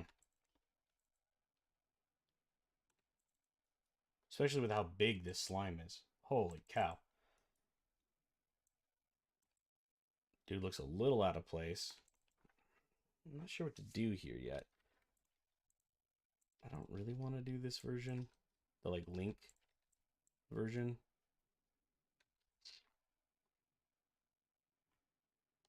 Let's do sport. Let's do some more concepts. Um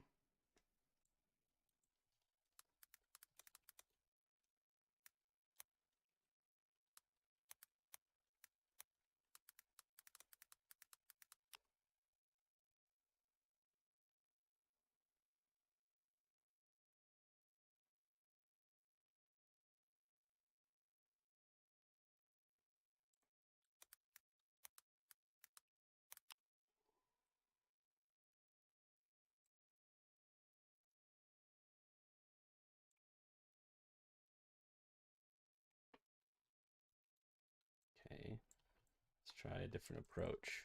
What if let's do some shading here. What if we have the face? of whatever we're looking at.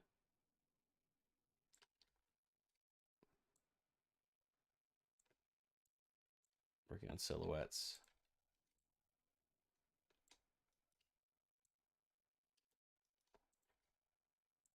Thing's about to be a Klingon. Let's see.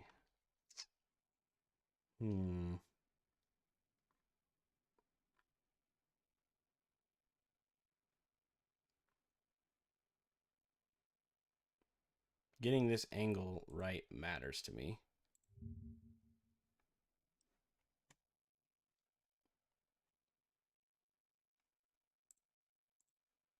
And I want all of this to synergize a bit more. I feel like the player is what makes everything else go into place. So we go back to itch real quick, and I'm going to go to the games popular. We'll go 16-bit. Hey, absolutely. No, not at all. Not at all. That's a usual place for me. Thanks for stopping in. I hope you enjoyed, and I hope to catch you around.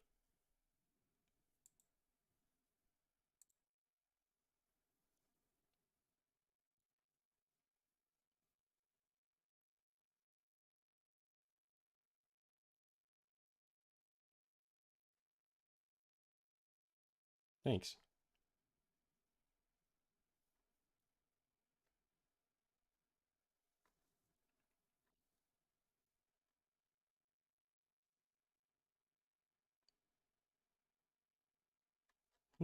Okay.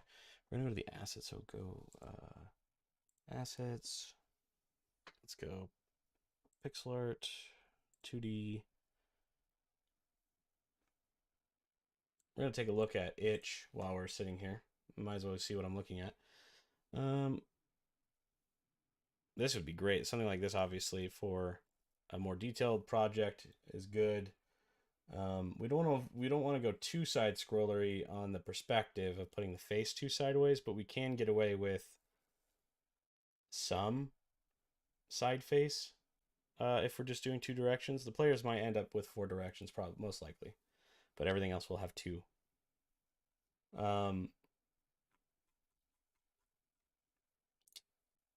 Sprites.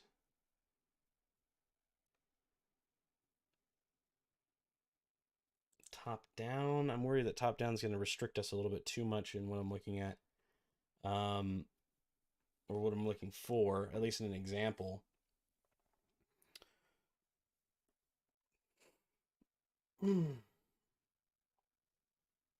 Stretch. All right. So here's the minimal. Okay, see, he's got the mod too, actually. But in the minimal section, okay, my barrels look exactly the same. Nice.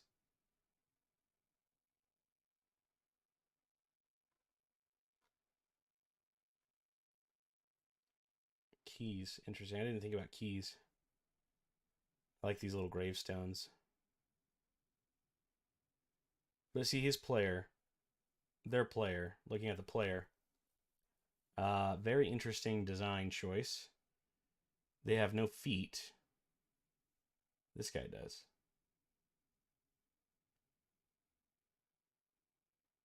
But feet and waist are all of one square, which is pretty interesting. I like that minimal dungeon style. I want to keep leaning towards minimal.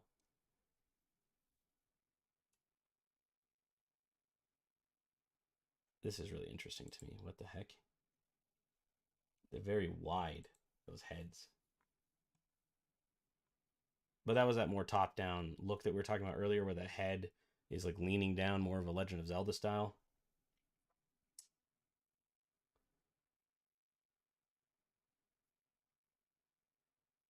Yeah, typical walk. That's a pretty interesting little character.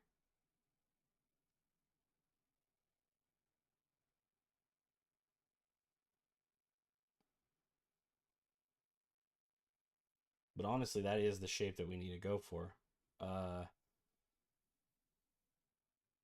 Oh, see, yeah, they have the head over top. They do a really good job at that style. What size are these? 16 by 16 probably. Yeah. I like the way that they did that. That's pretty nice. But keeping it simple in the same sort of way is going to be important to us. So let's talk about that.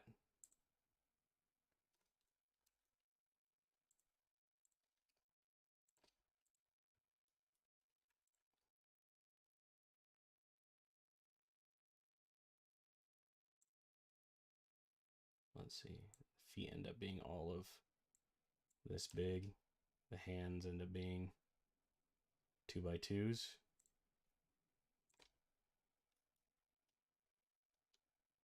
Maybe even bigger.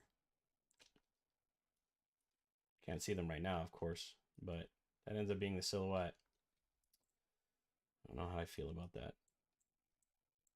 I guess I'm kind of going for a more like this style, where you don't really have hands. Let's draw off of this and see what we can do.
Hmm.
Okay, that'll be the player for now.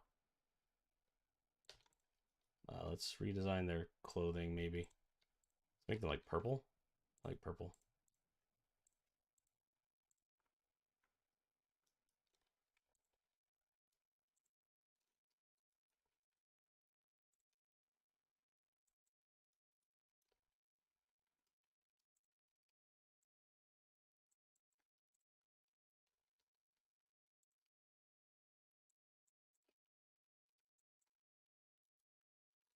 Minimal, Alex. Minimal, minimal, minimal.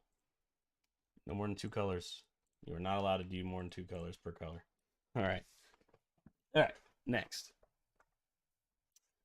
We're just gonna leave that for now. I don't want to mess with that any further.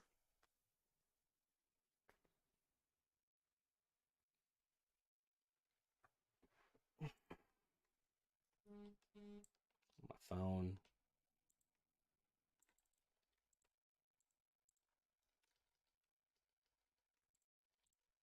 It's a huge slime. Slime's gonna bust us up, dude. All right. So now we need. I'm gonna make an even smaller slime. because that thing is huge.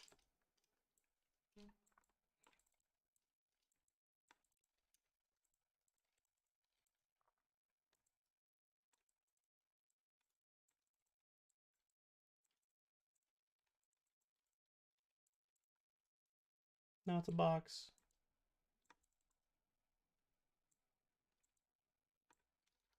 Too far. Too far.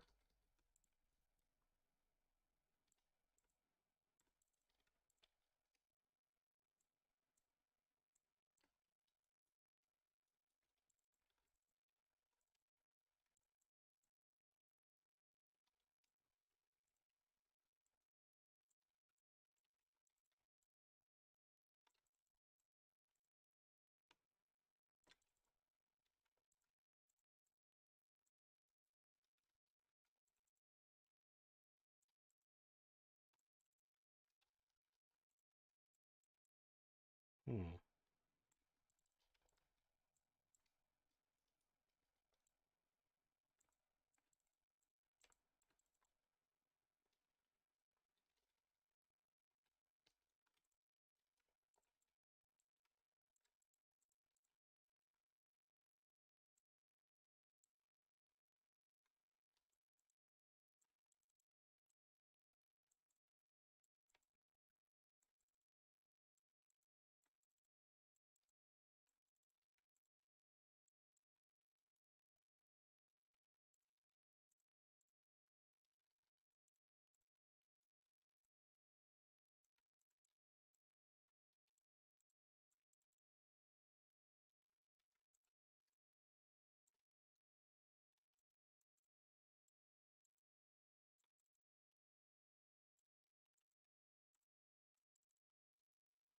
Okay.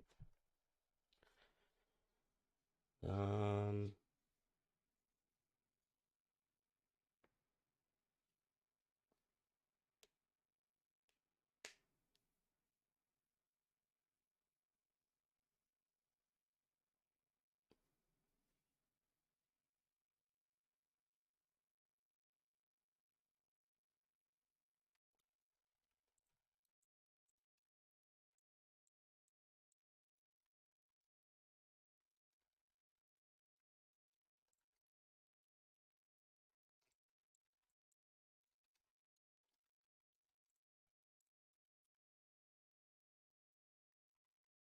Trying to think. uh.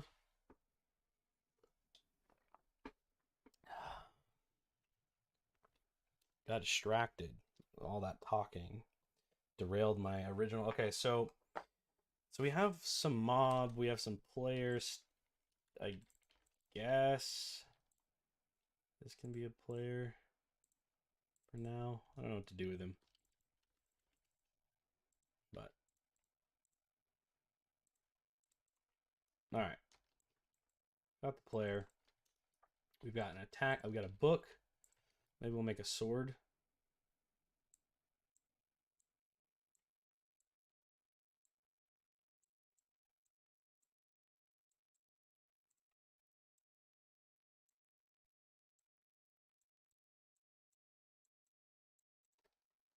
Obviously, it's huge. I'm going to. Don't you worry.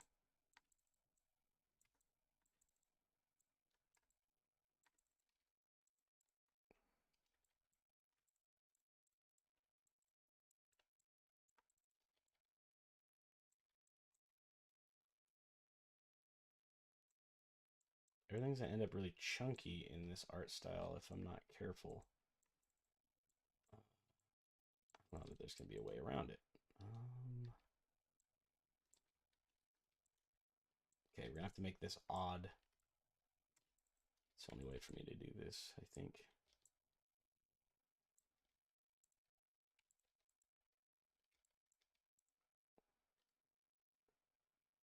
So then if we do a handle, and then we can wrap that handle in pixels to do what we did over here. So we take that handle, and we have to do the same thing for the crossguard. And then we can do something for the blade.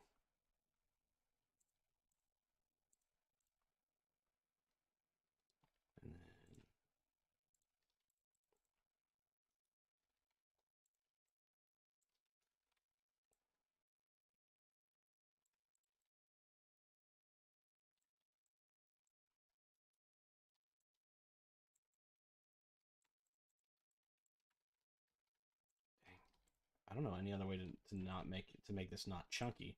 I'm gonna have to make it chunky, just so that way.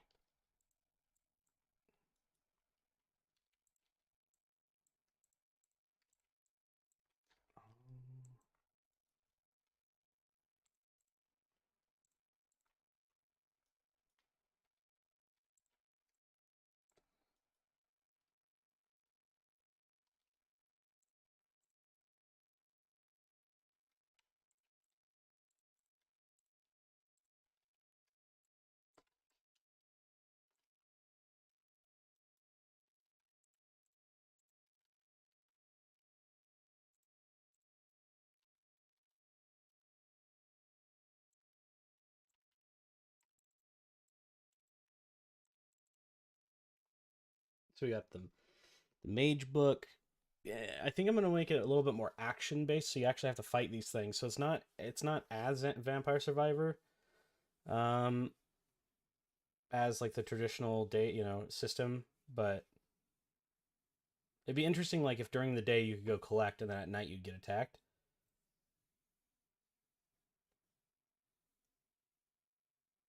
And that's where a day and night system matters.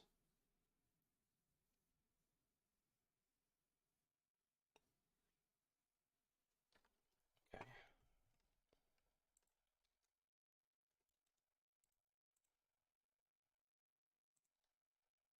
What if we do like a little?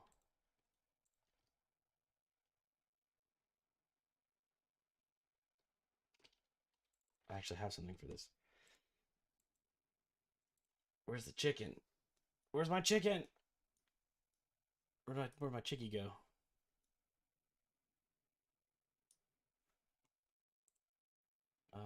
Okay.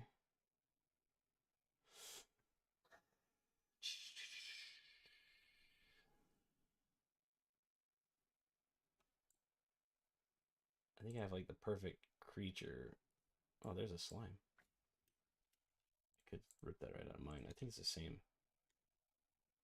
Whatever. We'll do another one.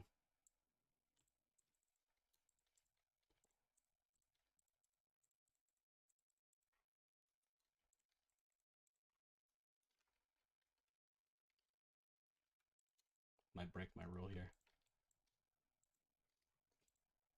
I got it.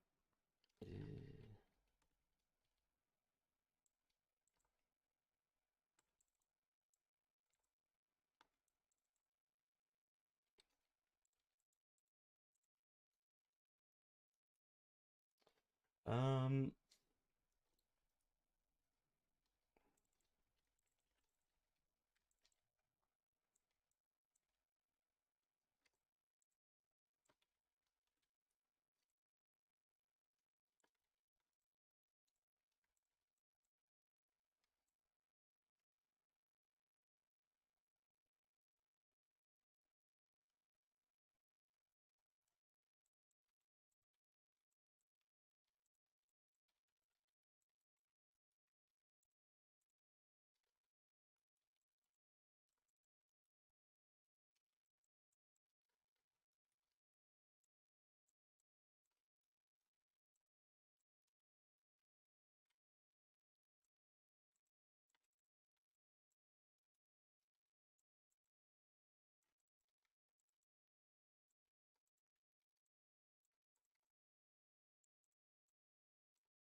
Hmm.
Yeah, that might work actually.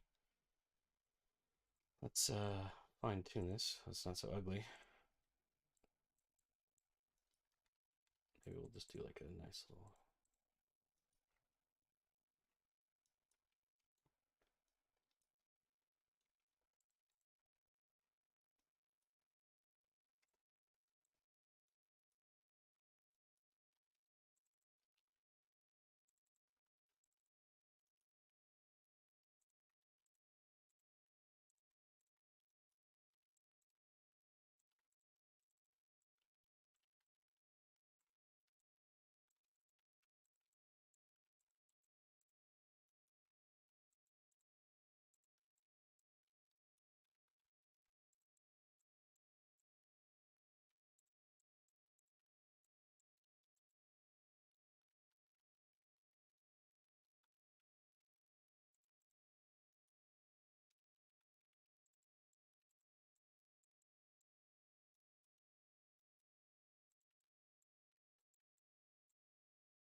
Dude, this helmet looks weird. Why does it look so weird? I think it's that corner. It's driving me nuts.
just gonna do it like that. It's fine. Whatever.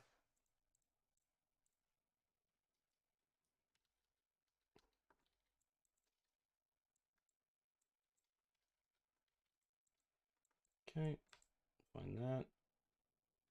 So there's a helmet now that we can equip. I guess we make the hood, right? Might as well. Get rid of our eyes. Make the hood an item.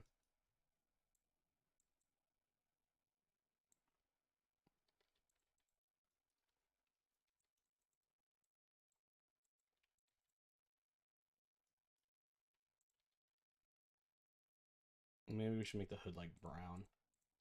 At least this one. Make it easier to identify as the hood.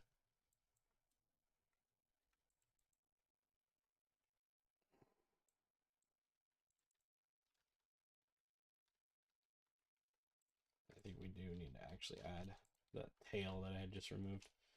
Yeah, there we go.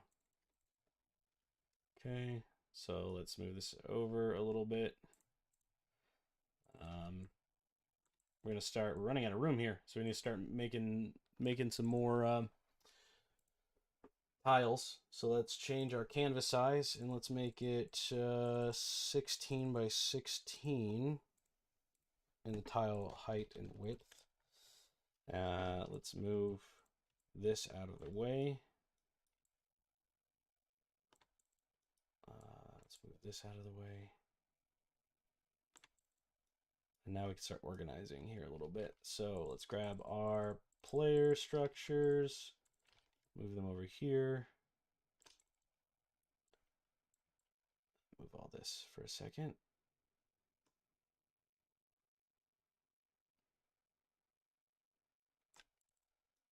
All right. So we have our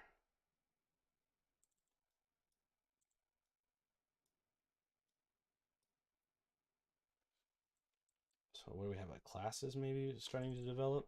So we have like a ranger hood, a helmet. I guess it could be a rogue hood.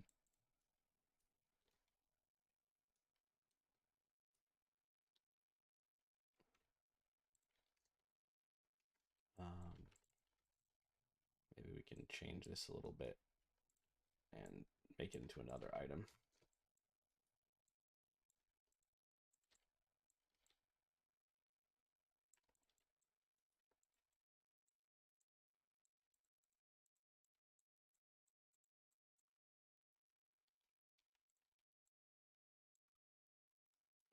All right, there we go.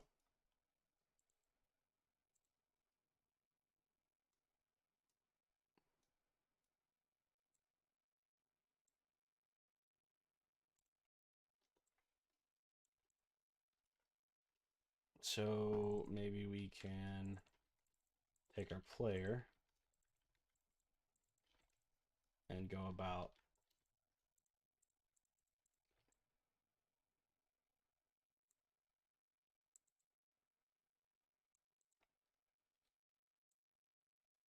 I think the best thing for us to do is actually build a skeleton.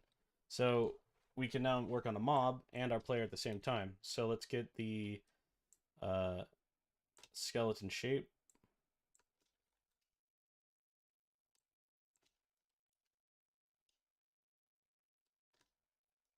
It still has to fit inside of this.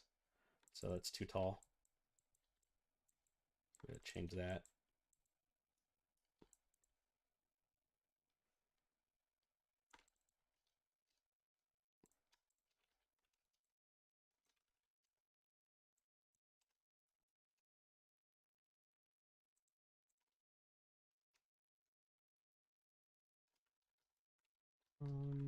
Actually, let's go back and look at this real quick.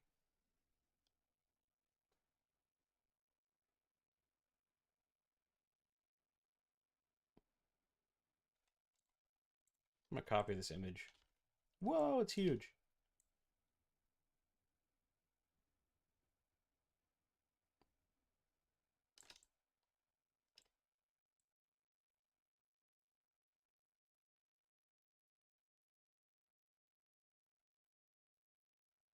There he is. Just want to see his shape real quick.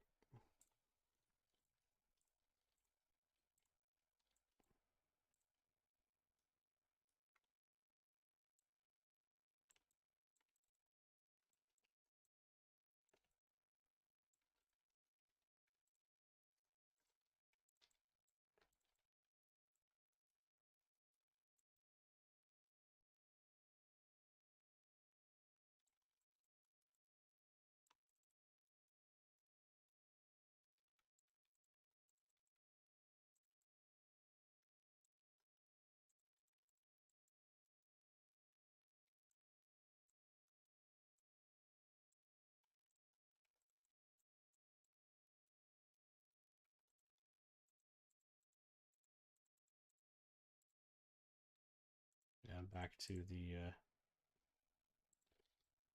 basic shape. I was just looking at their general silhouette. Um,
there we go.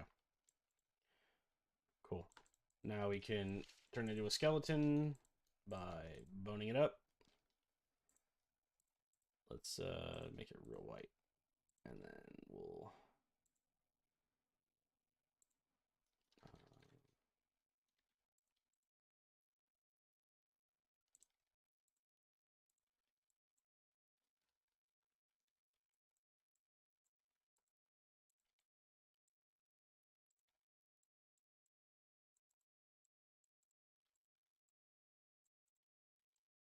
okay. So now we have our little skull head.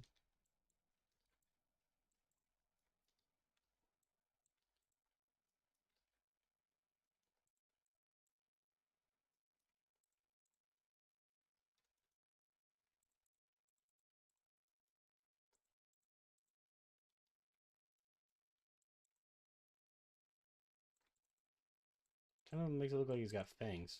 I'm not sure how I feel about that. I think that's fine enough. So skeleton head.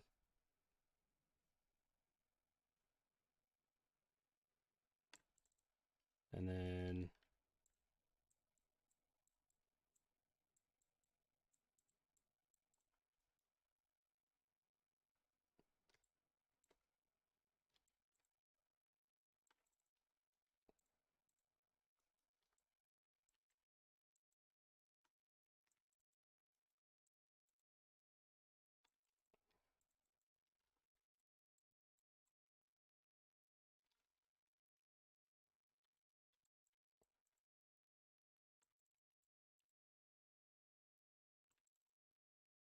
it's huge. It's too big.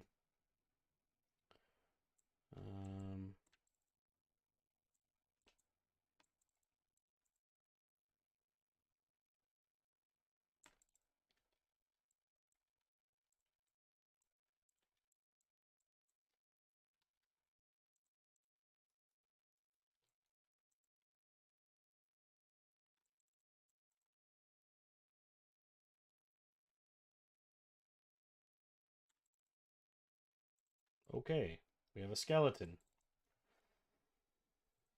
We have slimes. Let's get our slimes organized over here. All of our mobs.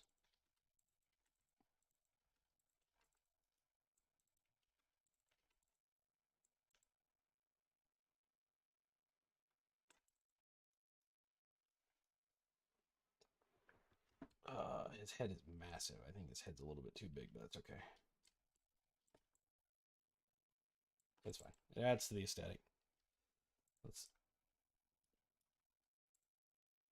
That looks better.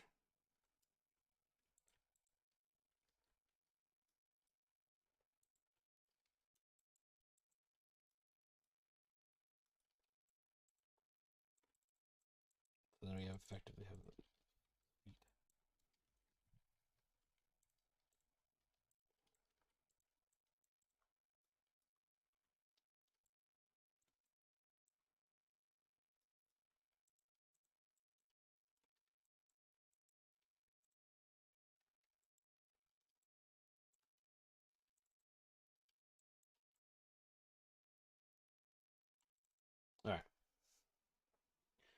Um, so let's go with our player.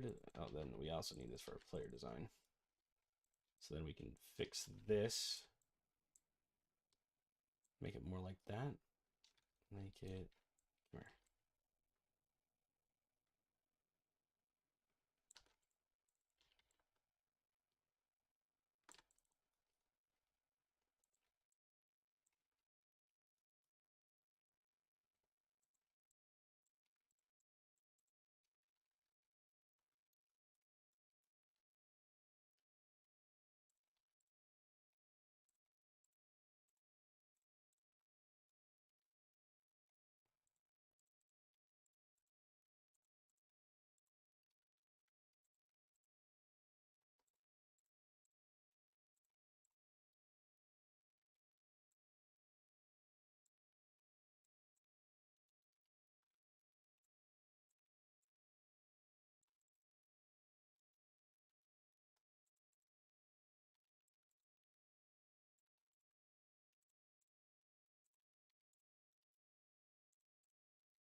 Okay.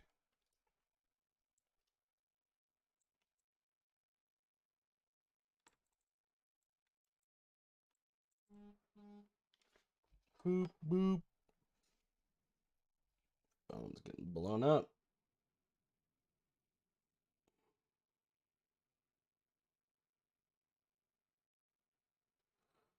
All right.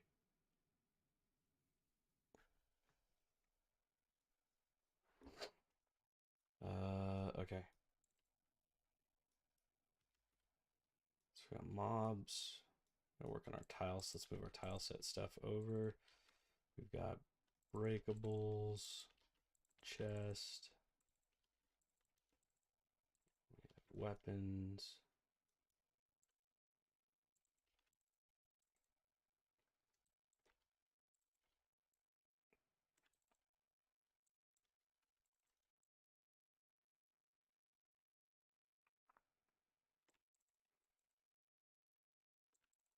Okay.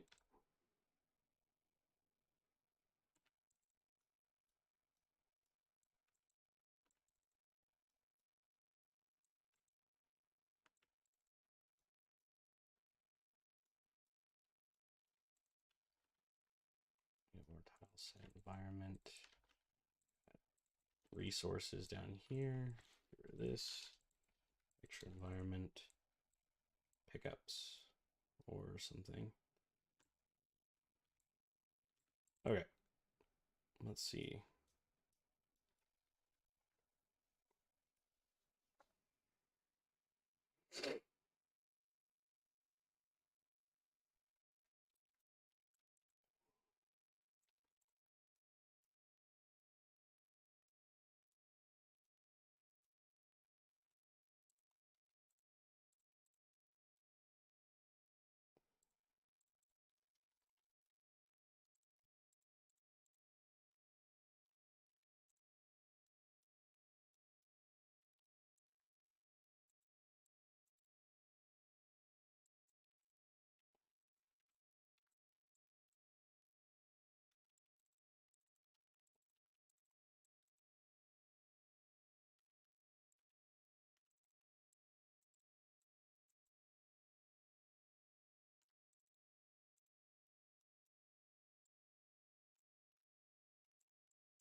Makes my head look chunky.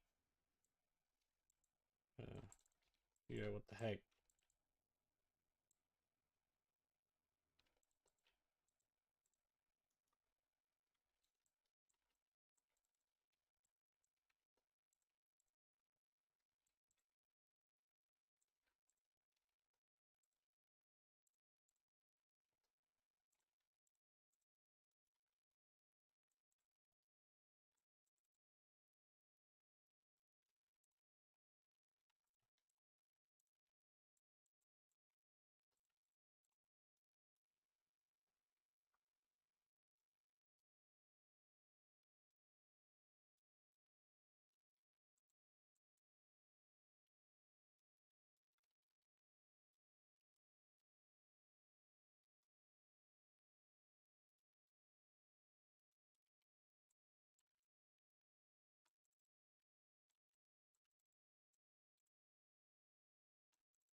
There we go. All right, fix the helmet. Okay, so now that we have the um, that part done, we can go in and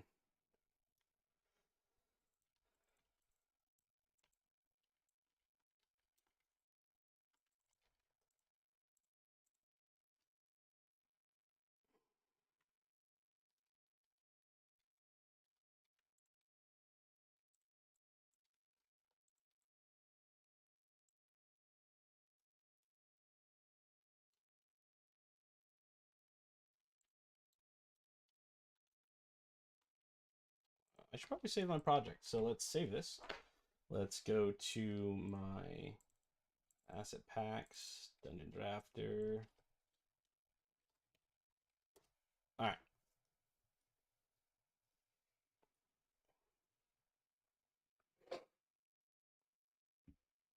I'll take a small break here. I'm just gonna mute myself and then I'll be right back.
Okay, I am back. Okay, so we have a big sword, a rapier, a dagger, a spell book.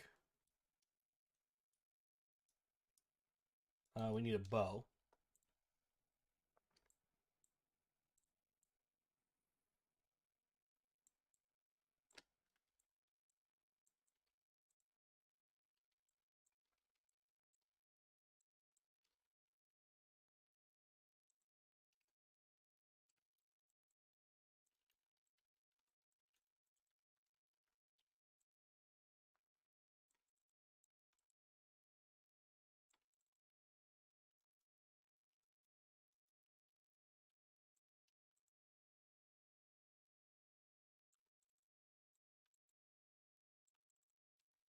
That looks really weird to me.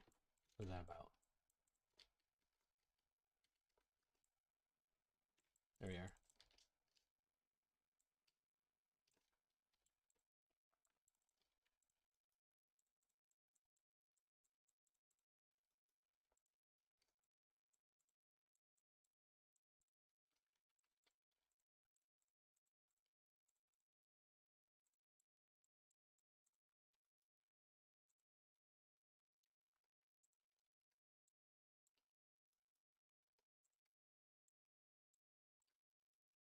And then we're gonna break the rules of our art, because I think that if I do this, it looks way too clunky. I mean, maybe if I made the bow a little bit taller, it might not look so clunky, but I'm pretty sure there's no way of escaping that. I mean, it could be worse, I suppose.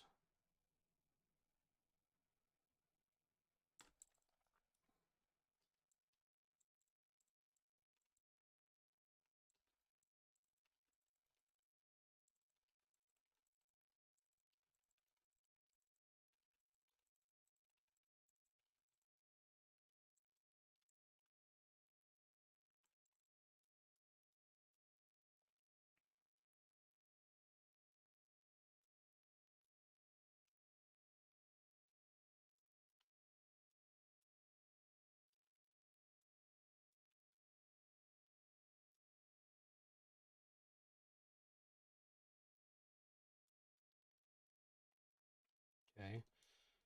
Then we're gonna do a player power-up card. Might as well design that while we're here.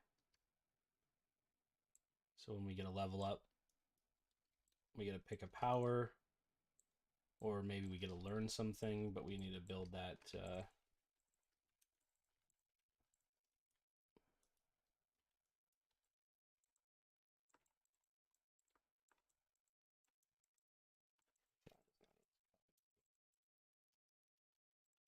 Come on. There we go. Probably too much edging off. Cards aren't that round. There we go.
All right. Okay. So what I'm trying to do is create the card and have like, let's say we could do a symbol for a weapon upgrade. Would make sense if I can make it look like a weapon. Let's take this off. Nah. Save that for a second. Okay, so we've got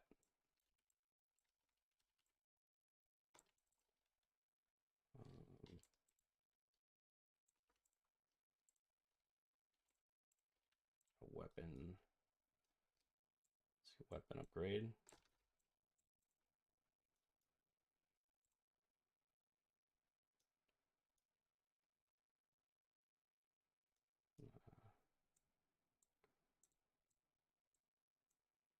Magic upgrade.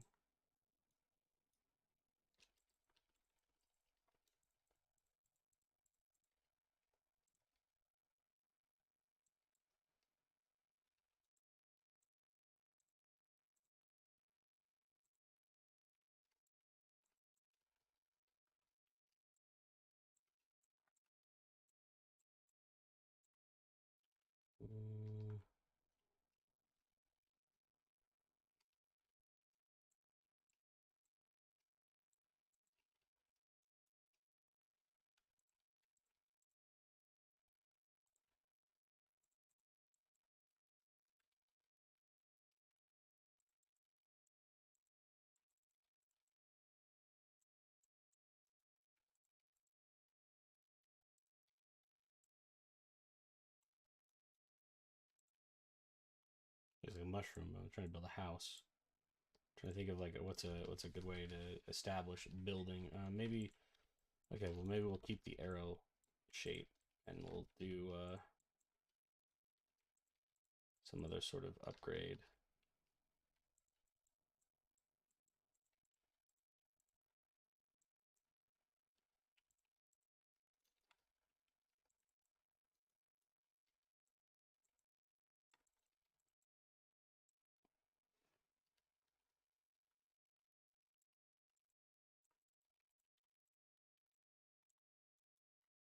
Hmm.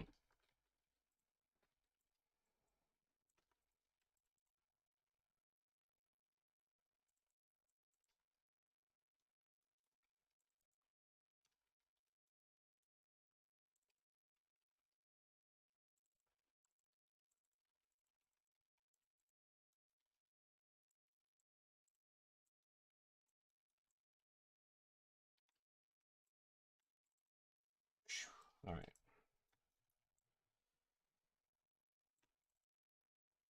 Let's put our card down here too. So I'm thinking that we get to see what its upgrade is, what type of upgrade it is.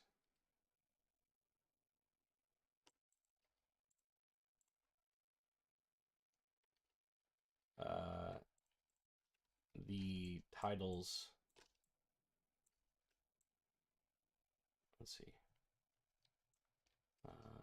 Maybe underneath this we can draw a line. So we'll get the title.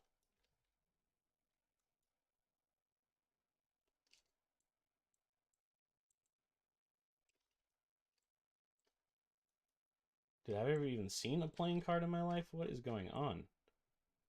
Alex, what is your deal? Draw. Draw, monkey, draw.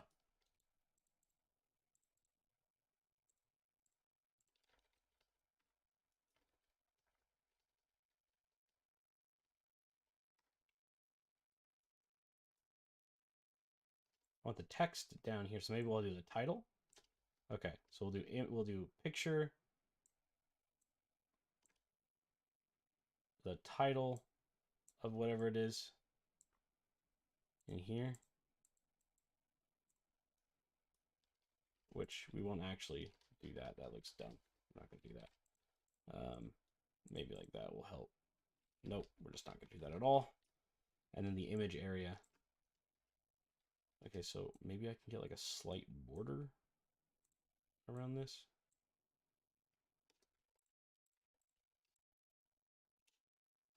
And that'll be equivalent to whatever the card. Dang it. I didn't mean to do that. Oh well.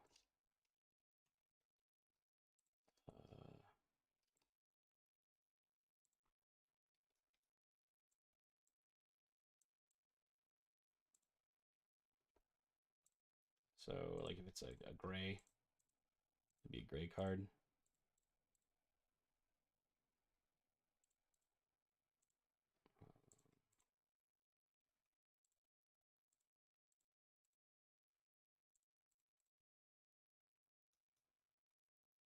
It's white.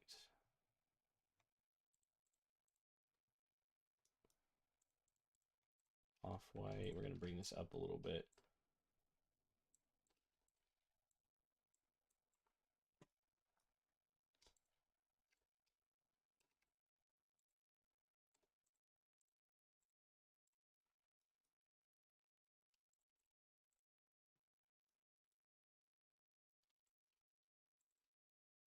That'll be it for now.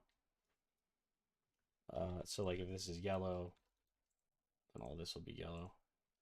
Something like that. Let's see if we can go a little bit darker on the outline for now.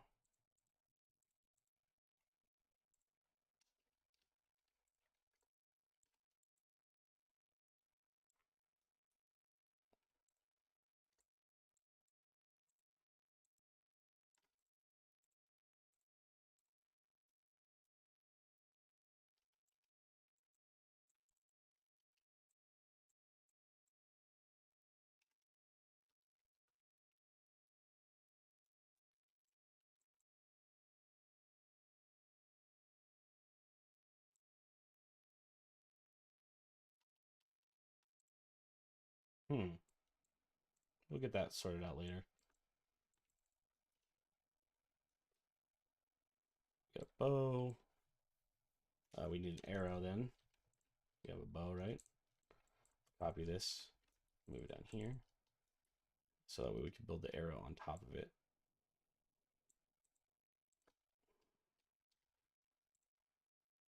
Okay. We're going to move the arrow up.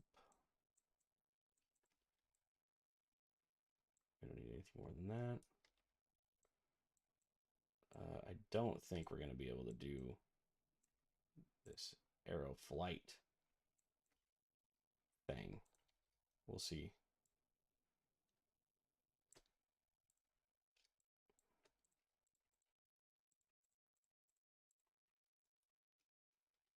Let's get rid of the bow now. Don't need that anymore.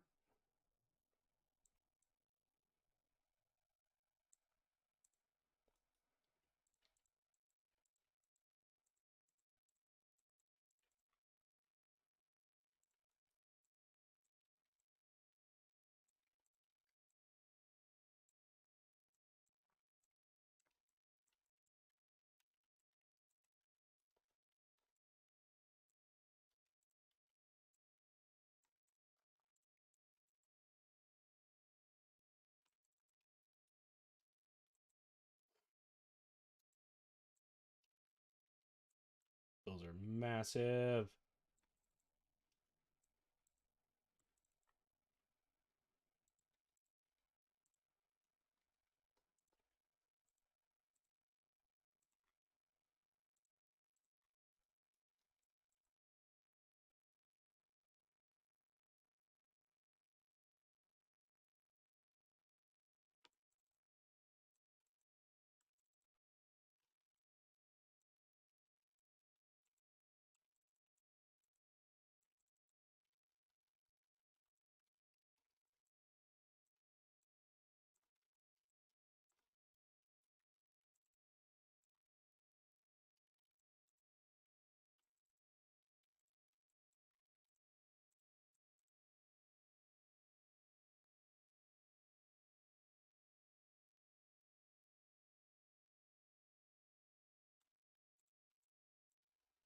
Cool. That will work for now. Those are huge arrows. But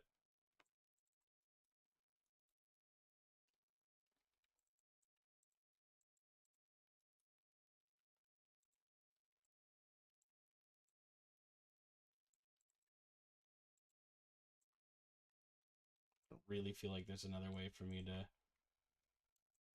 make those flights more interesting without shrinking them so far down that they become practically invisible. It's such a small detail, but I guess I really don't. It doesn't really matter. That'll work. There we go. All right, so we got arrows. We're gonna take this.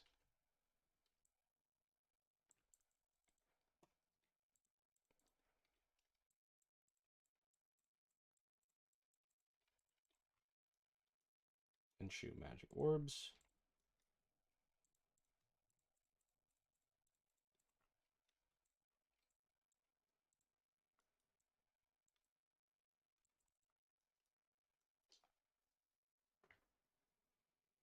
Okay. Let's see. What's next?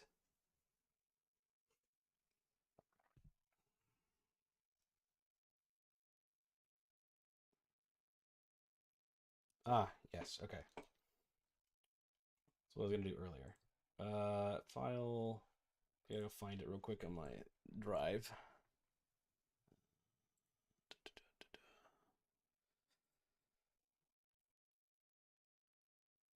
Which tile set? No.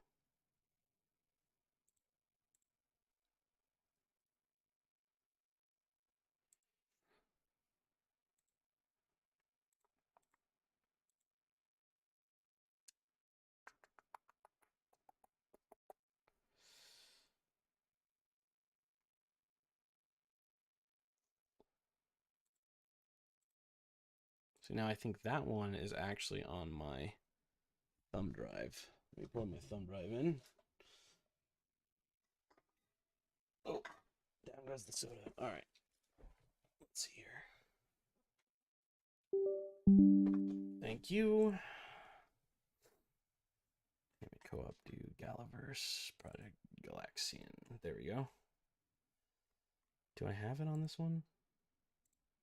No, it's not this one. It is this one, I believe. There's some extra things that we can do here. These are all sprites that I've made already in the past. Yeah, I kind of like that mushroom though.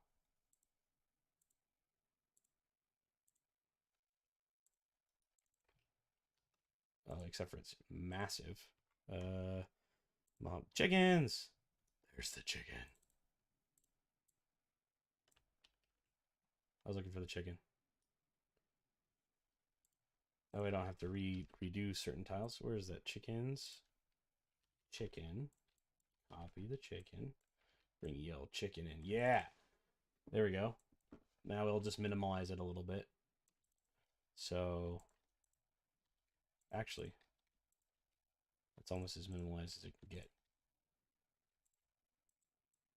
I mean, I might be able to like.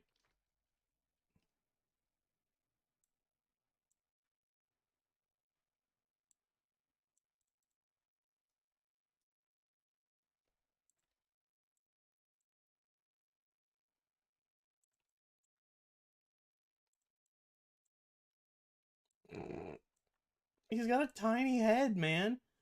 Holy cow. That is so funny. Hold on. All right. I kind of like him with big chicken eyes, though. But let's delete those. Get them white peepers back.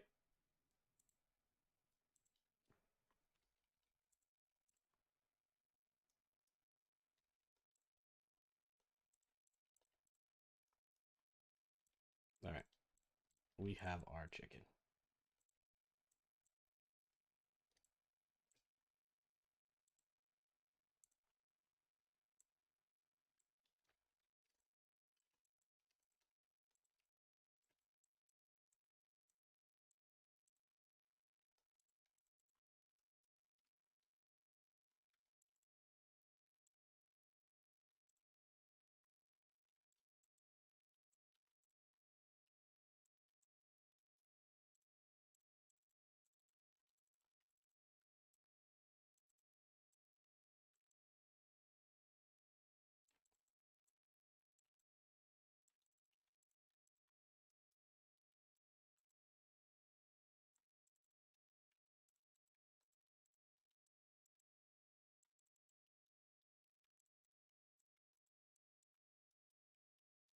Hmm. I love that it's a fat, huge fat chicken. It makes me happy.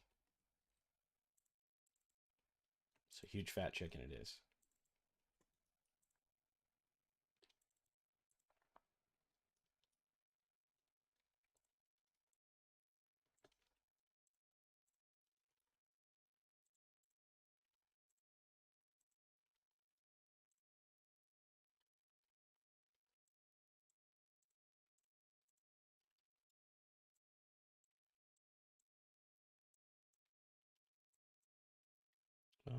Chicken eggs have a very distinct shape to them. And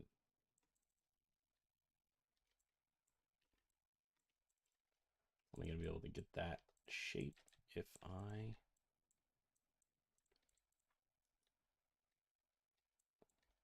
hmm.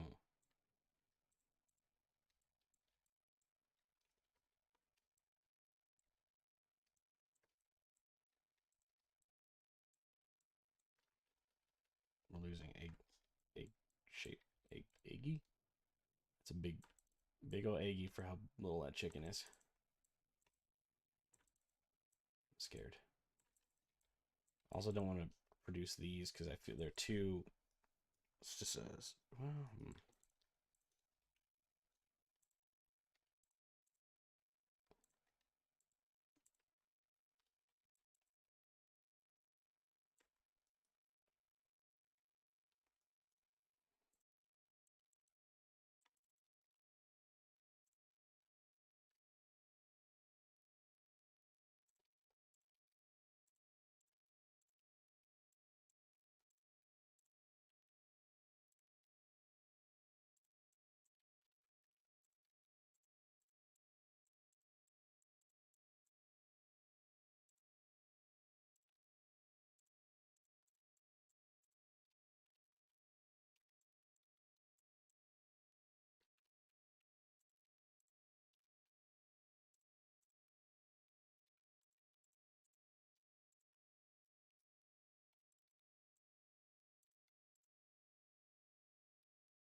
That should work.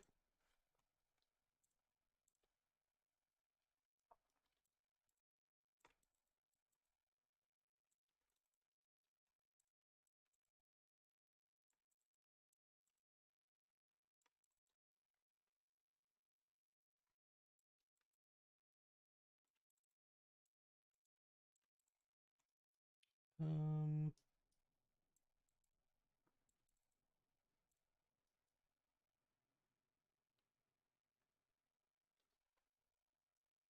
okay, so going back to our raft ideas earlier.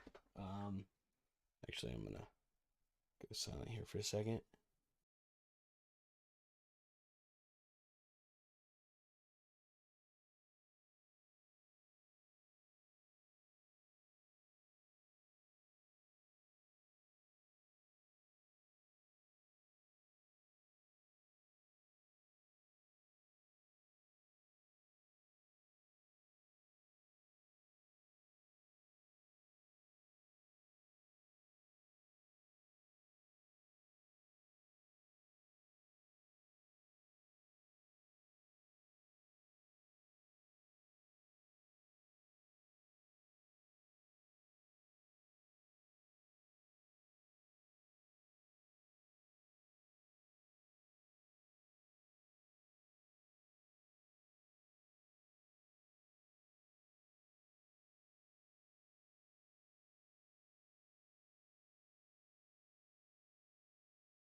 Okay, so what I'm thinking here is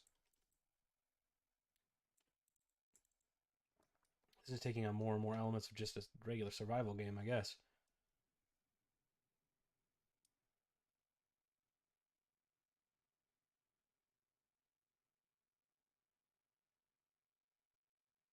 Hmm.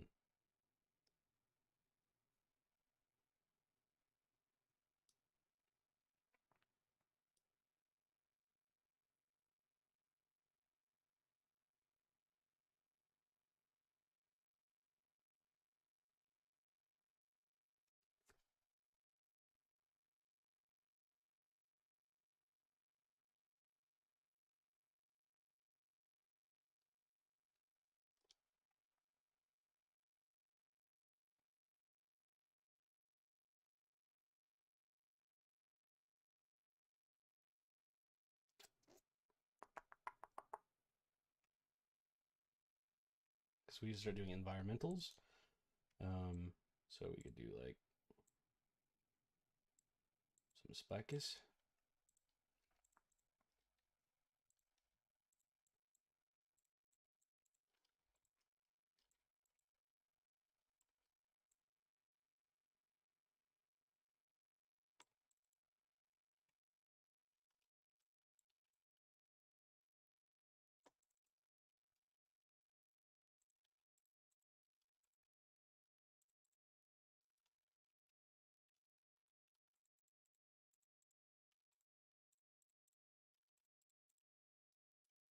Can't really see it. Let me go to black here.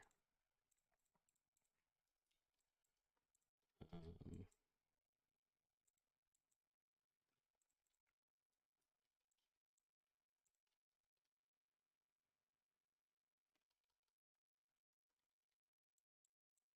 we're just gonna make dots for now. Those are gonna be our floor spikes.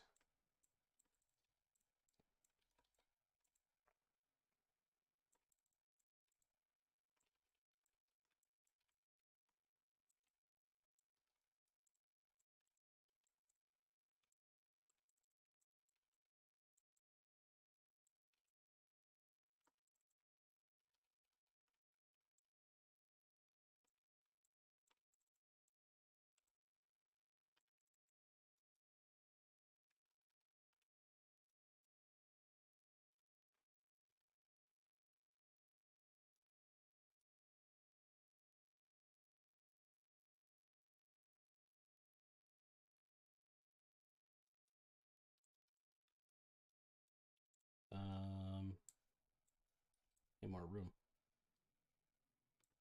I'm busting out as many concepts, like concept pieces as I can, and then I'm going to start integrating them into the game and working on just some fundamentals here pretty soon.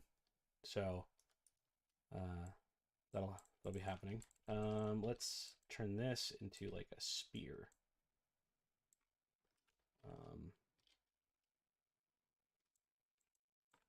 So we'll do the same bottom, but then here at the top, we'll do a switch like this. Now we've got this jabby spear thing.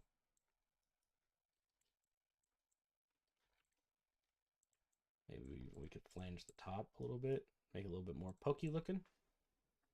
Yeah, we could do the big squares. That's fine. Now we have like a spear. I think the spear would look a little bit better, like that.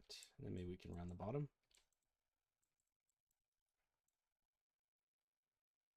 Basic, but it gets the job done, and that's what we're going for. I feel like there's got to be a way for me to. Maybe that's what I was looking for. Really, the top could be more pokey. There we go.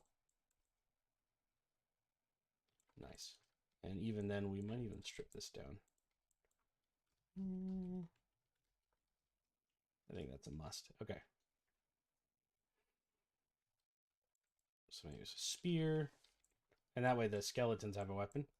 So now skeletons can fight with the spears.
Maybe I should just make it a drumstick. So like a.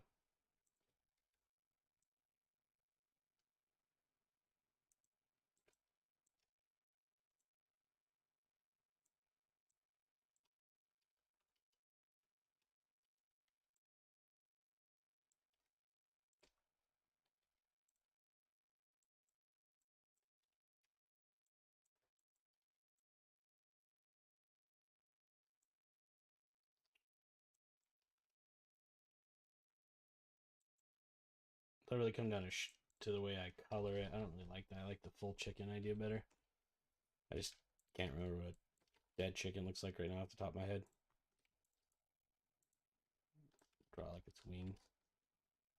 Like a turkey.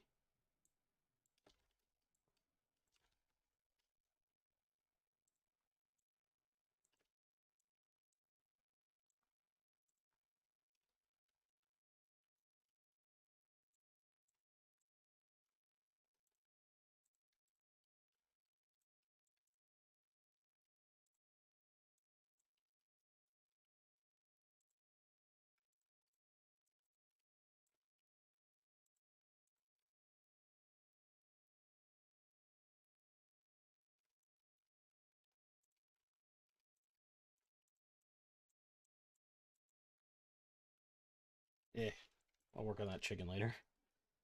Um,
looks like a dog at the moment.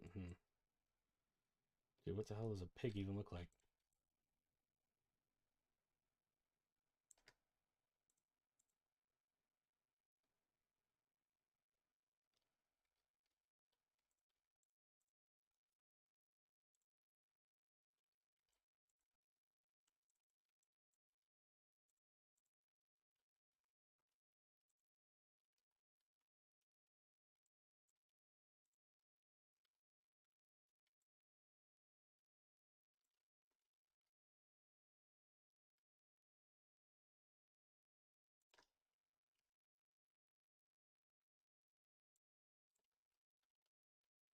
All right, I gotta go look up 2D pigs. I have no idea.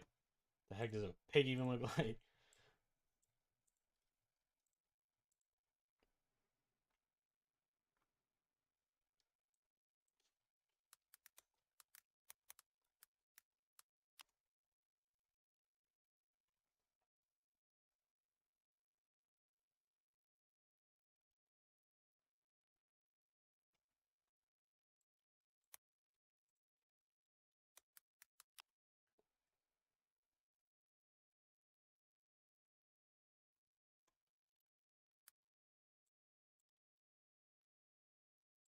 For one, apparently their ears gonna come out of the top of their head.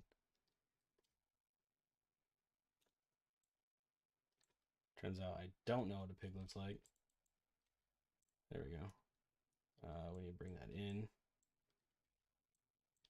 Like this, maybe. And then we can go pink. Whoa, he's got an eye. Terrifying. Well, his nose is really the pinkest part of the whole thing here. Maybe we can do a lighter color for the rest of the pig. I went too far. Dang it. Let's do a darker something for the nostrils.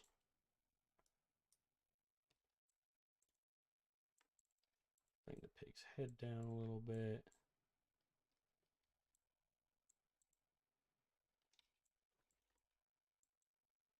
I don't have a whole lot of room, so I gotta be mindful of that part.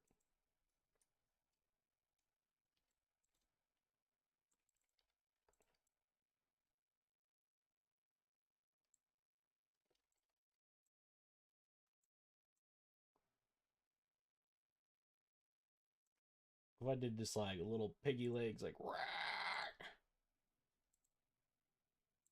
yo, looks like Neon Cat, the Neon Cat, but it's a, but it's a pig.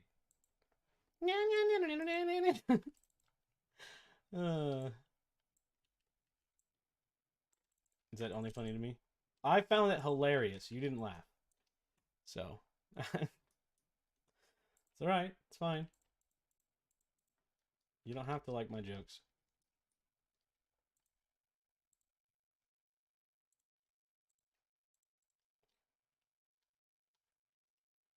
I need a slightly darker this color without changing the main color.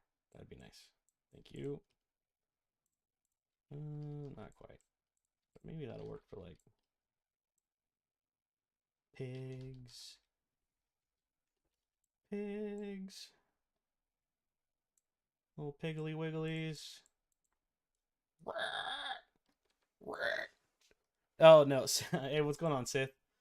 Currently, no, I'm not working on TerraFarmers. Taking a small break while I'm moving TerraFarmers over to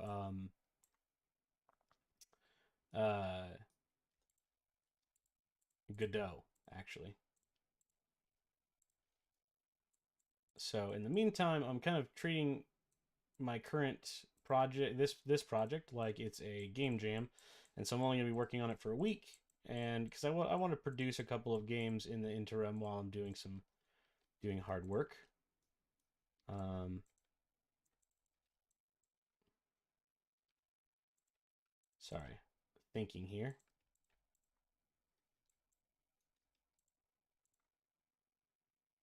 That looks like a pig, right?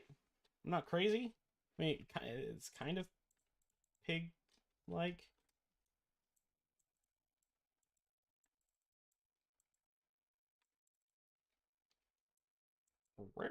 There we go. Shrink him in, make him fit.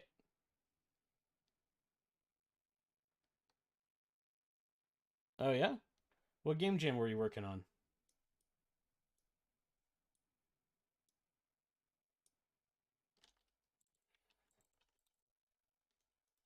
And now let's do a warthog.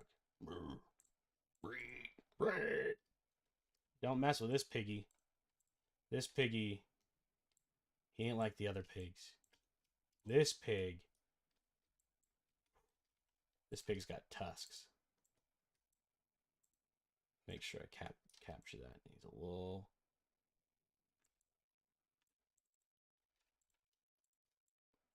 What'd you do for the what game jam did you do?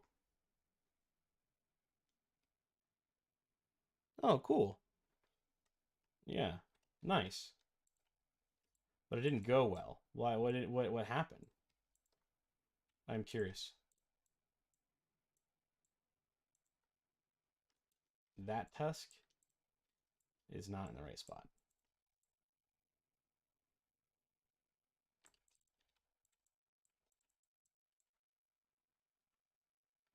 Oh my goodness. I love this pig.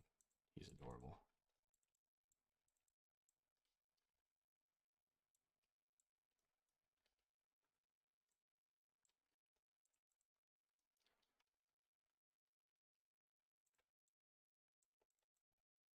Shoot.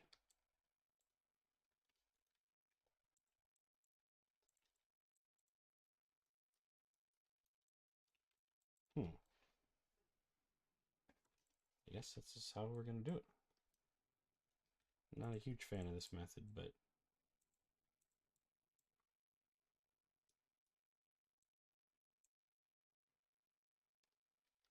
let's move his legs down. We'll make him a little bit taller than the other one so we can fit his other legs back.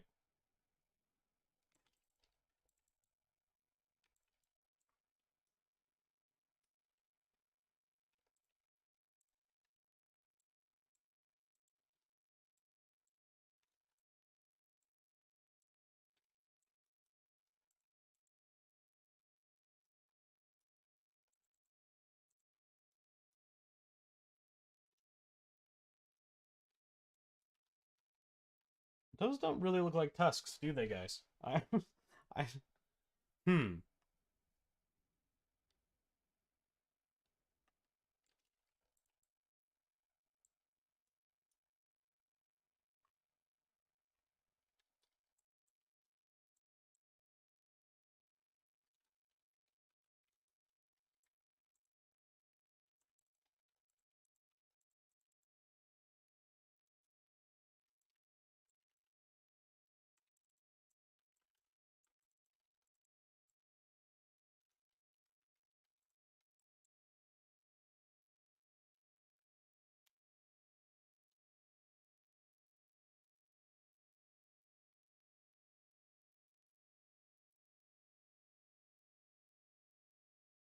That'd be interesting. Yeah. It. I actually kind of like that concept. I like the idea that like you would be limited to the amount of jump. Like for me in my brain, I'm curious how you did that. But yeah, I would have gone with you. You have a platformer, and every time you jump, you only have like a certain amount of jumps, and then you can't jump anymore. But then as the game goes on, you like start with all of your abilities, and slowly you lose them. Or like every when you use a button or something else happens. I don't know. That's just where my brain went to immediately.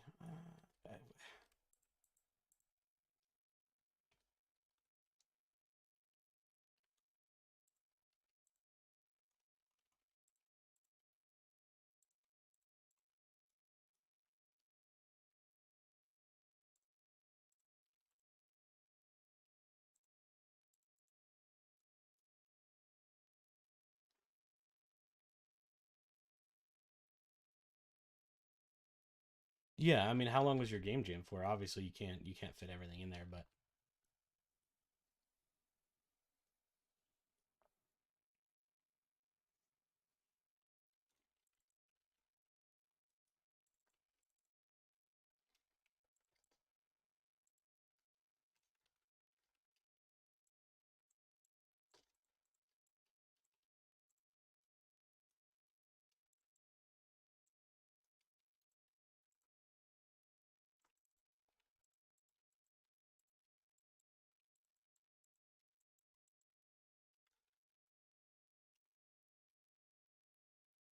nice.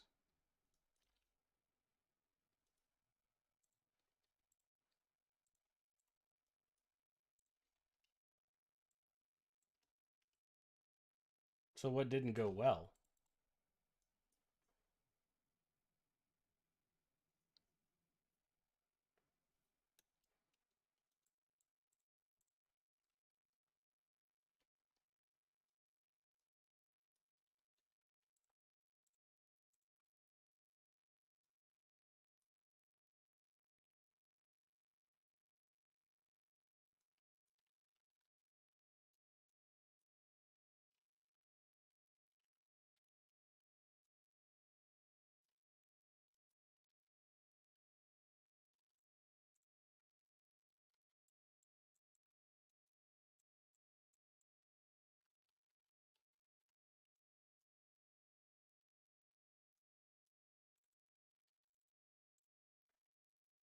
All right.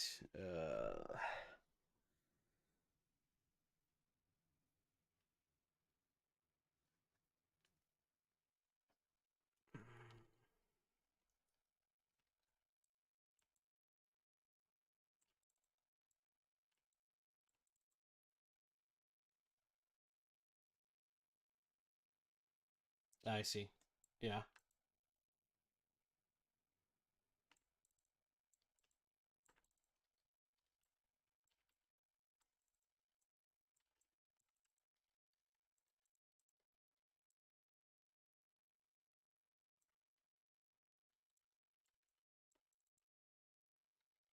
I have no idea how to make an egg look like an egg, dude.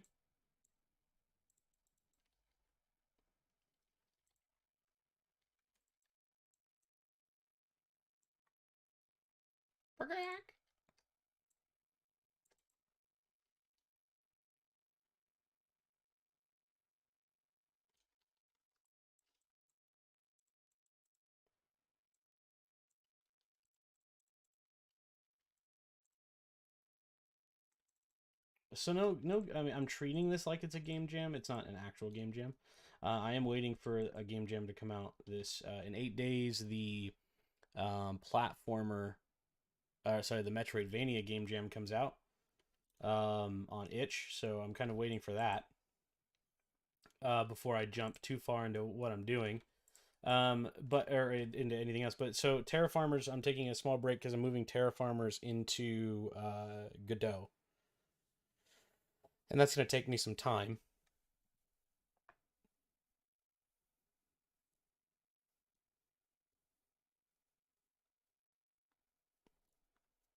Uh, and so in the interim, I'm kind of working on uh, getting some more experience with G develop, and also just getting things released. I don't want to spend my streams researching, so I'll be working on in the back end, in the background. I'll do some art streams on it occasionally, But for right now, I'll be working on focusing on making my tutorials and doing um, game jams on my live streams while I work towards catching up. I have to learn um, Godot from the very beginning. Um, so it's going to take me just a little bit of time. I already know, I mean, I know some coding stuff, so won't be too bad. But, excuse me.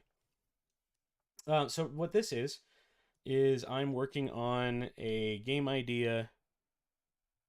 Yeah, I'm making tutorials. I have a few on my YouTube already.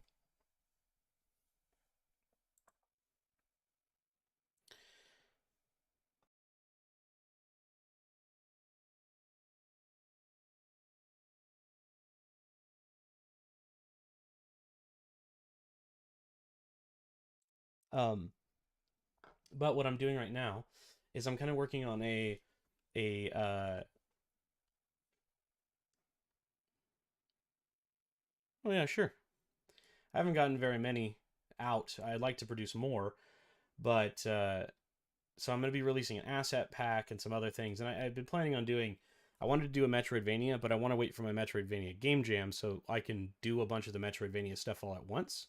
And then when I have time, I'll edit that footage and turn it into videos and tutorials and or answer those questions live and then use those as shorts and stuff. I'm trying to grow my YouTube channel, trying to figure out how to balance all of that. It's a lot of work. But for now, I'm working on a kind of a Don't Starve meets Raft meets Vampire Survivors. Um, so I've got some like pigs and some chickies, little chickens. Uh, some barrels to break, a chest, bacon. I guess I should probably actually like color it bacony if I want people to think it's bacon.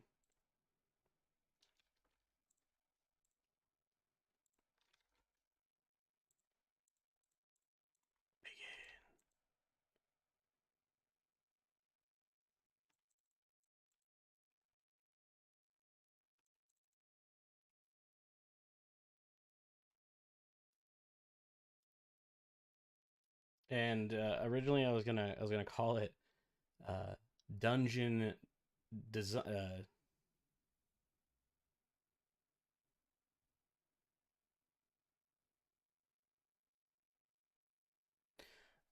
Well, so in this, sorry, I was reading what you were saying, so I got quiet there for a second. One, it's cool that you've got a Metroidvania team. I love Metroidvanias. I have a monochromatic black and white uh one I've been working on for a long time called Tifu.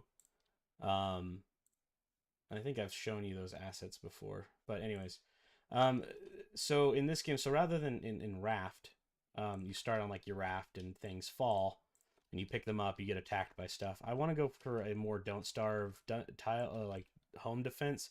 So you start at this like warp stone, whatever map you go to, you start at like a warp, um, and then it's survival elements. So you want to build something. I'm not sure what our goal is yet to build, but we've got animals uh, that are during the daytime, and then at nighttime you get attacked by monsters.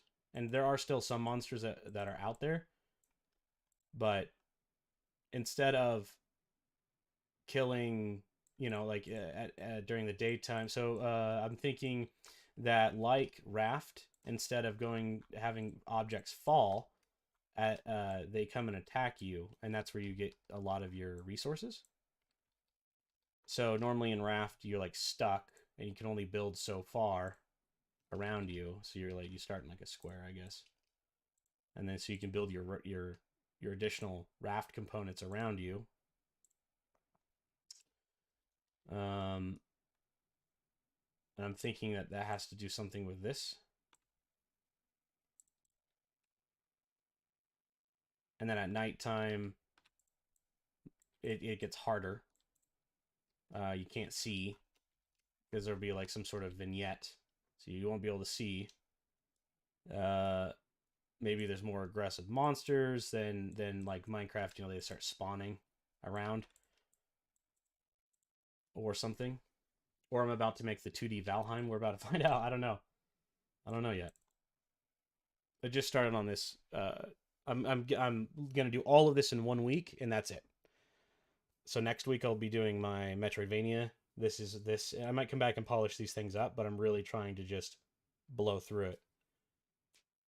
So we've got some slimes. We got some like player armor. If you know they attach to your character. We've got the various weapons, and they could be both mob weapons or player weapons. Um,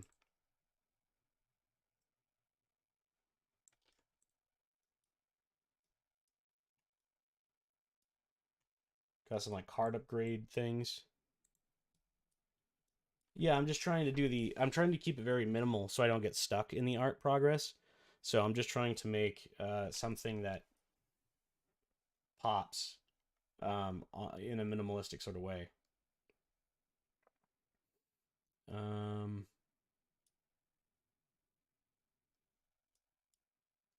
so, and I like now that we have like big pigs. These pigs are pretty cool, actually. Oh, what the heck? There we go. Pig butt.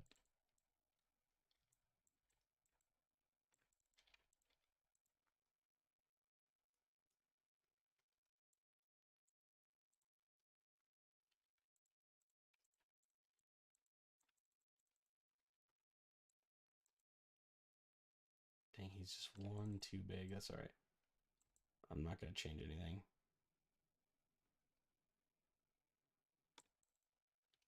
Yeah, I'm going to have to change it. It bothers me. Whatever. Oh, I've got lots. Yeah. Um, my uh, the game that I was working on, um, the Metroidvania is called Tifu. Um, we've got music for it already. I've been working on it for about a year. I haven't done well. Okay, I worked on it pretty regularly for about a year.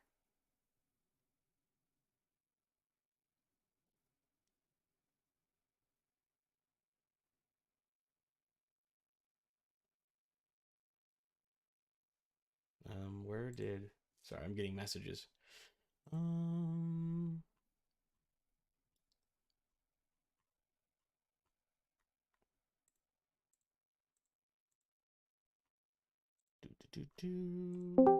Whoa, I didn't mean to do that. Where is all of my pictures? Where did I put them?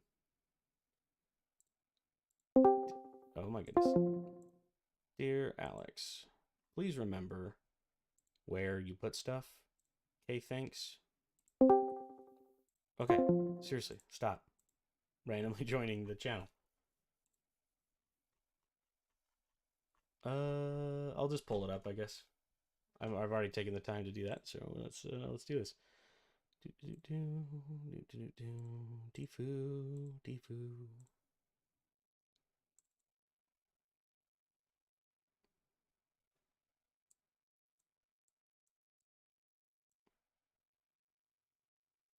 So Tifu is a there we go.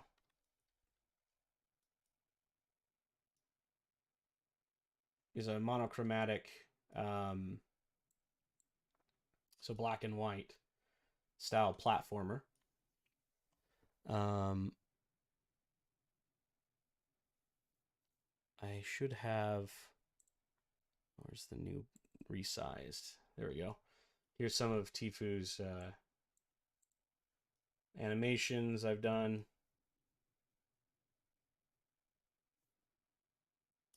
And I can show you what those kind of look like. Let me pull open the.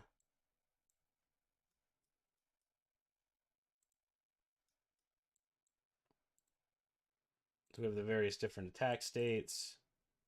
His fall animation, his jump animation. It's kind of hard to see. His run animation.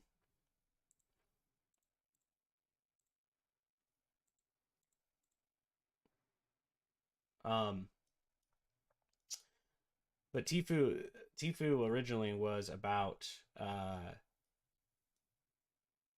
your soul is taken by the Grim Reaper too early. The Grim Reaper, it becomes impatient because you're supposed to die, and then you do die. Your heart stops, but and that's why everything's in black and white. Um, but he takes your soul and takes it to the underworld.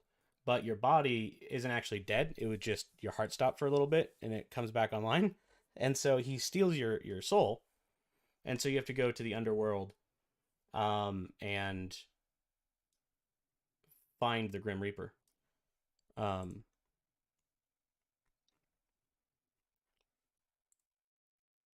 and so I've got some menu music.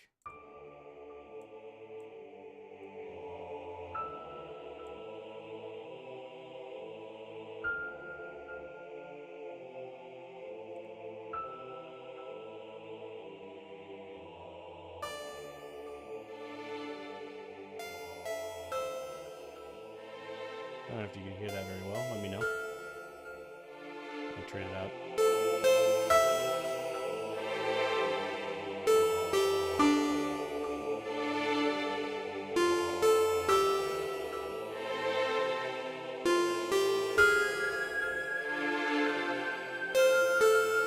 Too loud.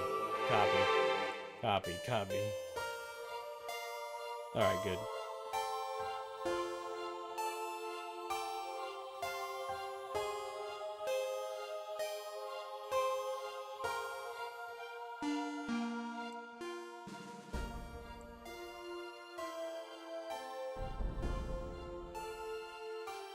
Yeah, so that's the menu music.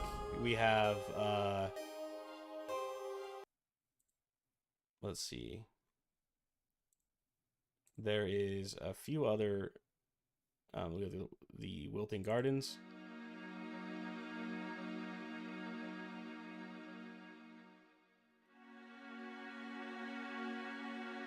This is like the graveyard level. So when you go down to a land, it's called Solfell. You go down to the land of Solfell, and you find out that the Grim, you encounter the Grim Reaper. It becomes a Metroidvania about fighting the Grim Reaper, but it's kind of every time you hear the Grim Reaper, it's very sad and somber, and he kind of ignores you because you're not really a threat to him. You find out that the Grim Reaper is kind of he's just a force of nature. You know, he's not particularly connected to the violence or anything. He's just doing his job. You know, it's just a job, and he kind of feels indifferent about it. It's necessity. You know, people got to get shuffled off to to whatever realm it is that they belong to. And so yeah, it's a journey about kind of meeting the Grim Reaper and exploring that. I have a GDevelop project that goes a little bit more into detail about kind of what's going on. But you find a skeleton at the very beginning. His name is Bones, who teaches you the basics of the game. And you go get your first weapon.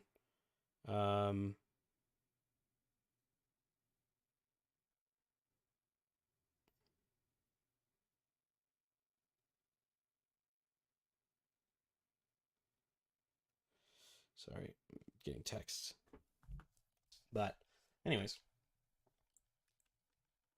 there's a lot there, but the Metroidvania, for that I'll be drawing a new tile set and stuff. But my main Metroidvania is something that I do plan on coming back to. I've learned a lot about GDevelop since I was working on that project, and I've gotten pretty far. But it's time to do a big overhaul, and that I'll do on stream for sure. But for this game,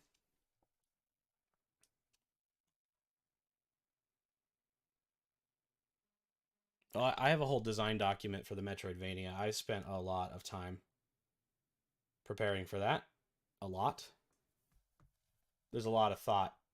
But for this Metroid Jam, it's only I think it's a week long. Maybe a little less than a week. It's like 4 days. So that one I won't have the time to do something big, and I don't know what the jam theme is going to be yet. Other than Metroidvania, I don't know what the extra theme elements are, so can't really plan on anything until I know that for sure. So we have berry bushes. I wonder if does it help if we kind of put the berries, make them seem like they're casting some sort of shadow.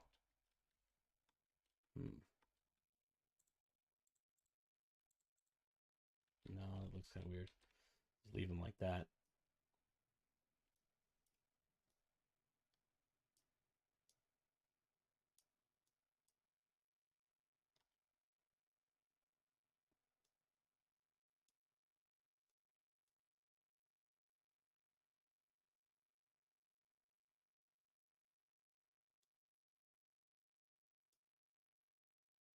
All right.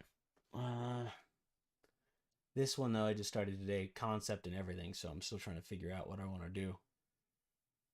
Got bows, magic, trap designs, which I don't really need. I guess we're kind of moving on to the tile set next.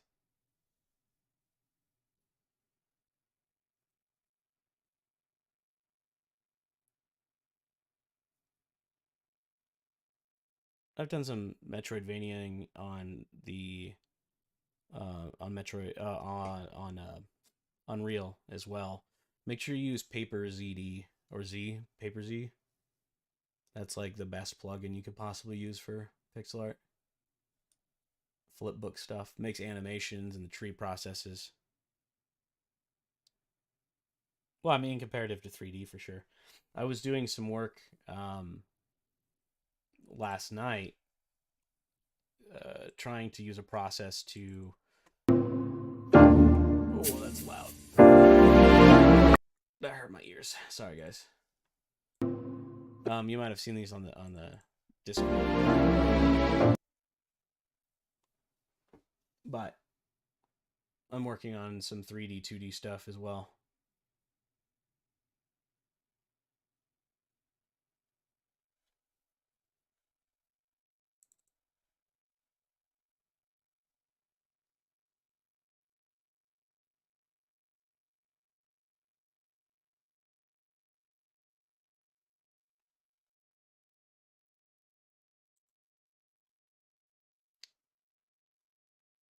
Dude, I'm never gonna get this done. Let's see here.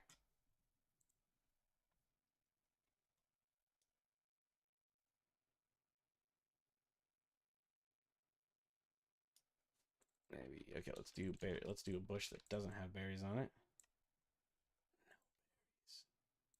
And these ones instead will just have like dots. Like oh, sad. And there's nothing there. In the same general vicinity as the berries. There we go.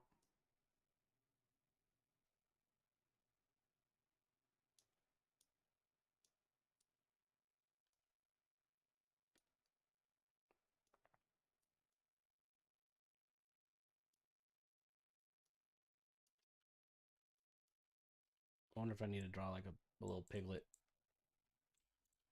I drew the other ones, right? Might as well draw a piglet.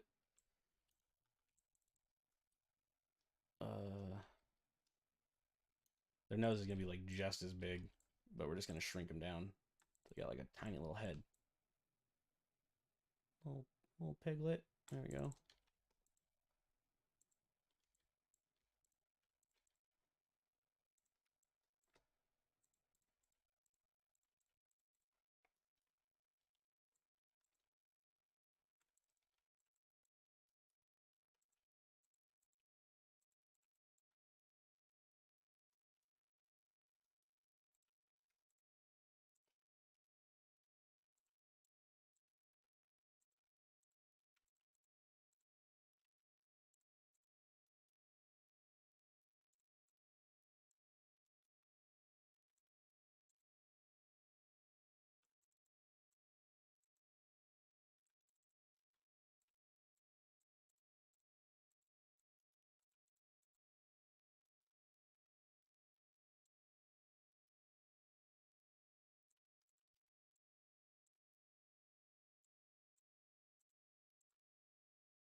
Trying to measure where his head should be.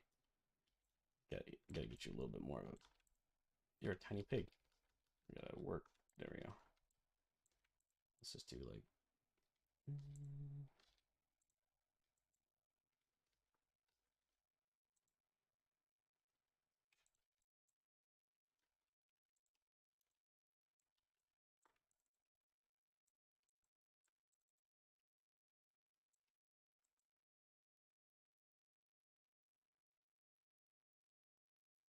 Okay.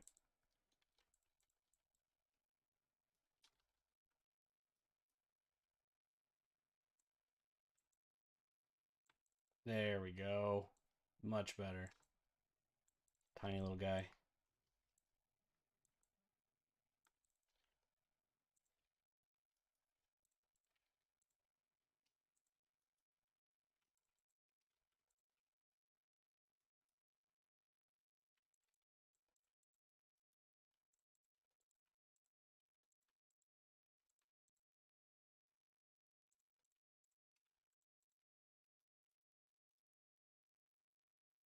Hey, thank you. I'll catch you later, man. Thanks for stopping in. Good to see you again.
Okay.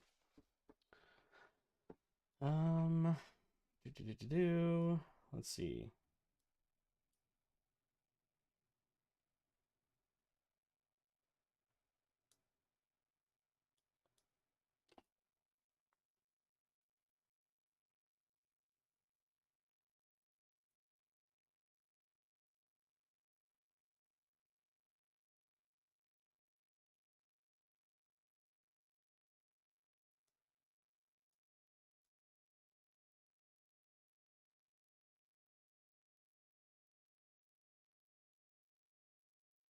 All right. I think we have the basics now of what we need, anyways. Let's right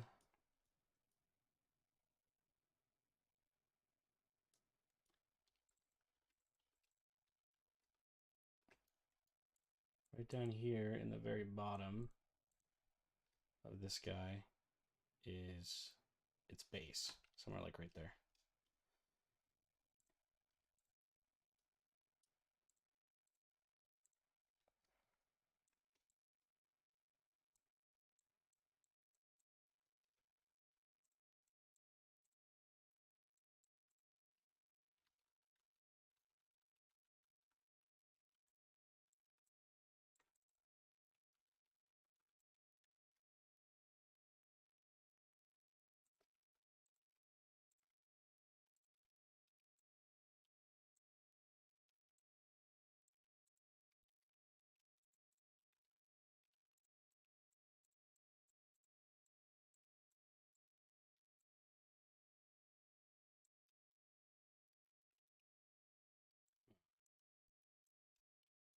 we're gonna make a wood monster, and then we're done.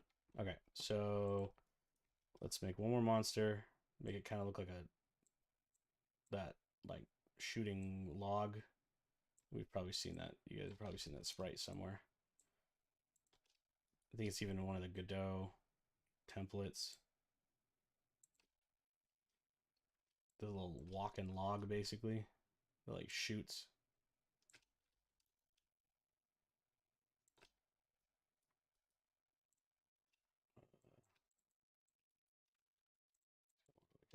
Shoots down though, I think.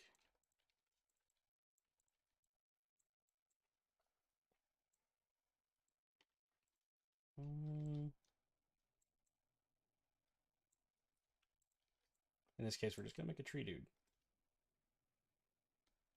I'm going to make sure the top of him is hollow, like our barrel. And then we're gonna add black outline.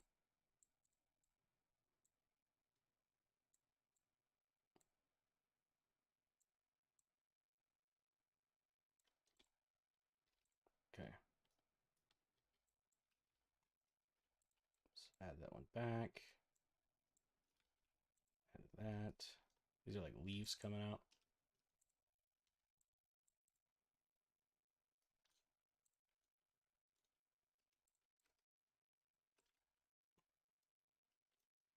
Maybe we don't do leaves for now.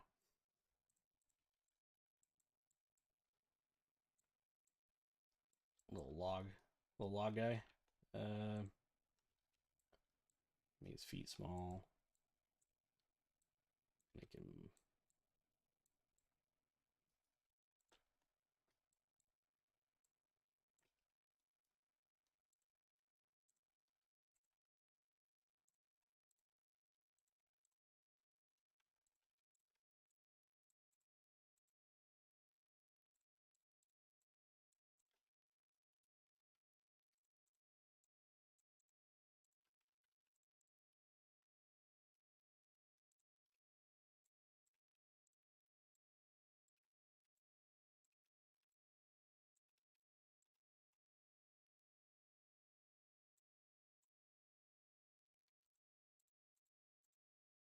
Gonna make him a little barky. I'm not sure how we're gonna do that. Also, we're gonna extend your feet a little bit. Not as tall as I'd like you to be.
I need to make this even darker.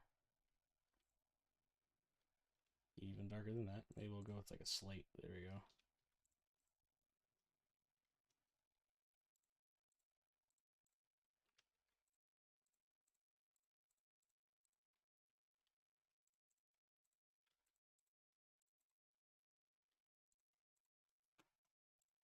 This thing needs to be like borderline black.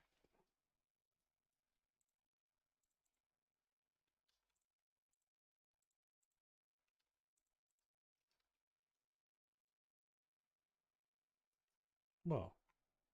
Does this mean my black not black?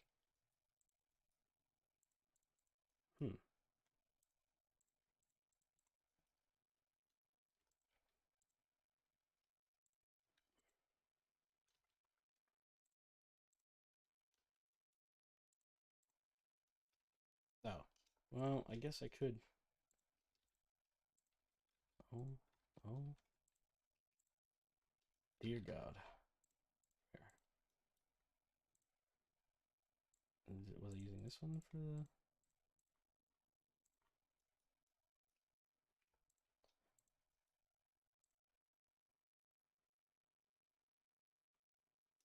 Looks so goofy.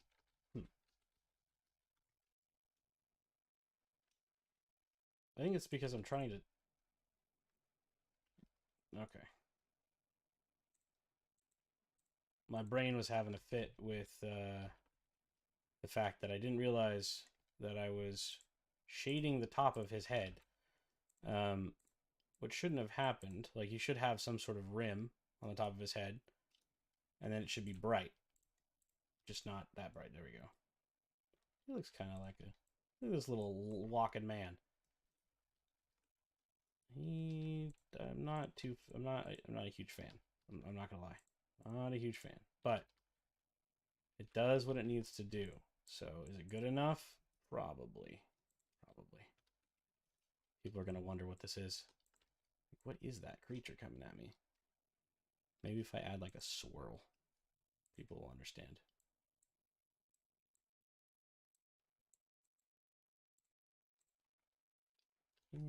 His head's not big enough to do a swirl.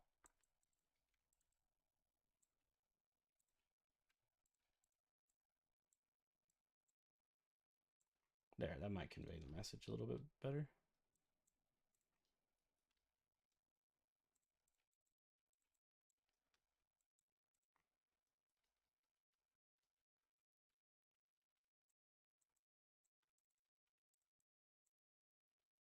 I guess we could go slightly darker here on the rim.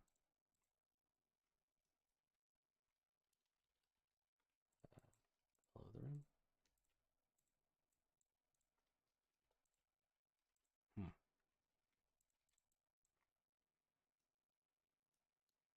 Dang. Hit a roadblock here in my brain.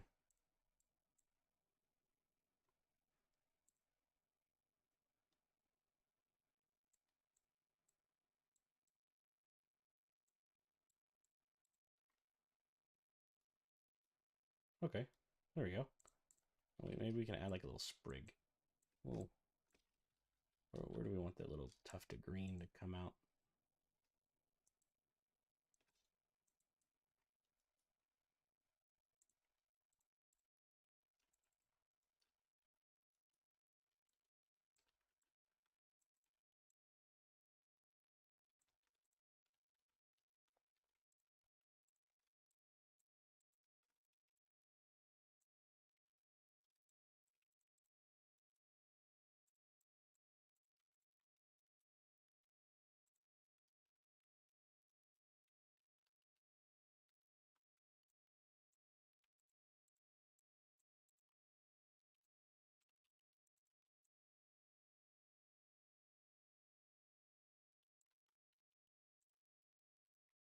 No, I think that this does a good enough job.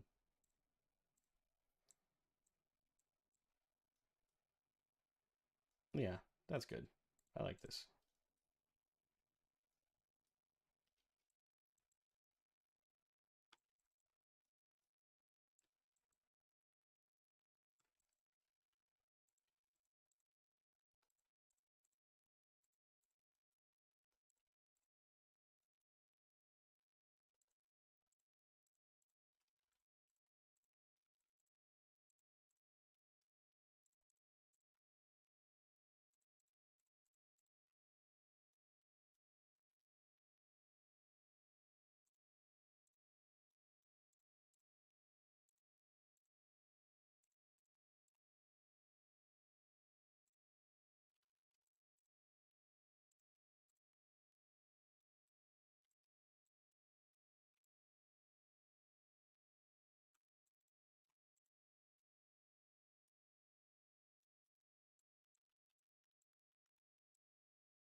Now I'm kind of trying to draw like a, a wooden plank.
Hmm. Okay.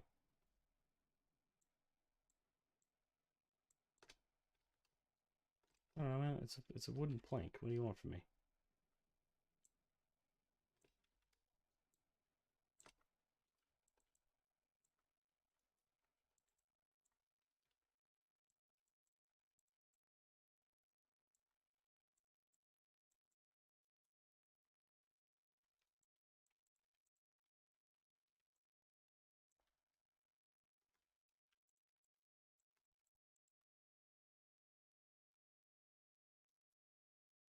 Hmm.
Trying to make it look like a split log. That makes sense. I don't know if you guys can see that or not. Add some stuff like that. There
we go. All right.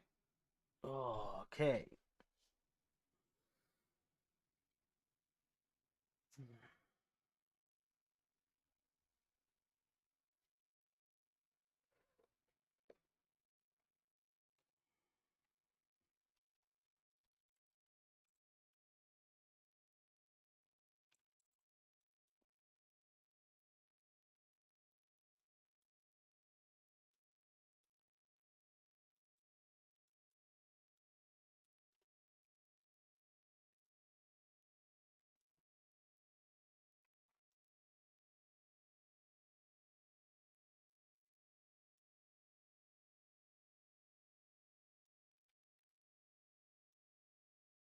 Okay, so now I got to work on the tile set. That's going to be pretty straightforward. Tiles. We have grass. That's all we need, really. I mean, we could add like small details into the grass.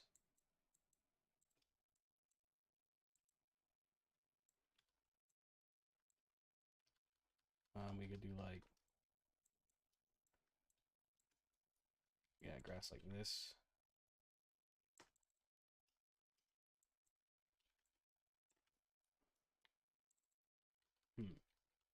I think going for the minimalist, just flat grass is going to be a good idea. But does this, how does that look on flat grass? Oh yeah, that's fine.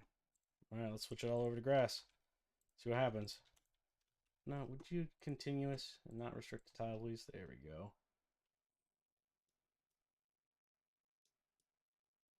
All right, we are gonna need shadows, but that's okay. On my screen, or is that on the actual? What is this? There we go.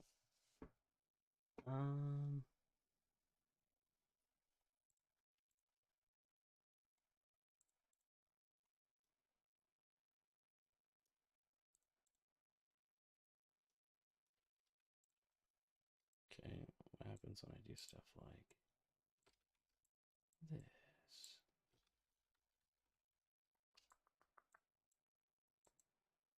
Bring the grass back. Whoa. Oh yeah, I'm on the wrong layer. Shoot. There we go. Maybe we shorten this up.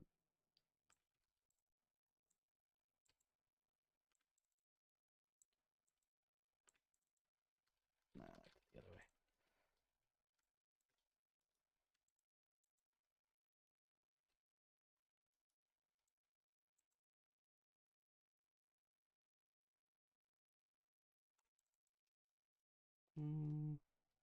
Now we can just grab all of this, delete it. There we go.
Let's see.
This one we won't even see on the floor actually. But that's fine. We'll man, I'm getting tired. Done a lot of drawing today. Made some good progress though. Um hmm.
There we go.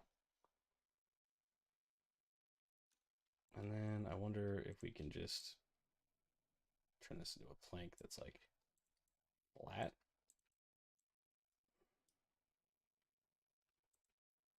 Maybe a little bit bigger.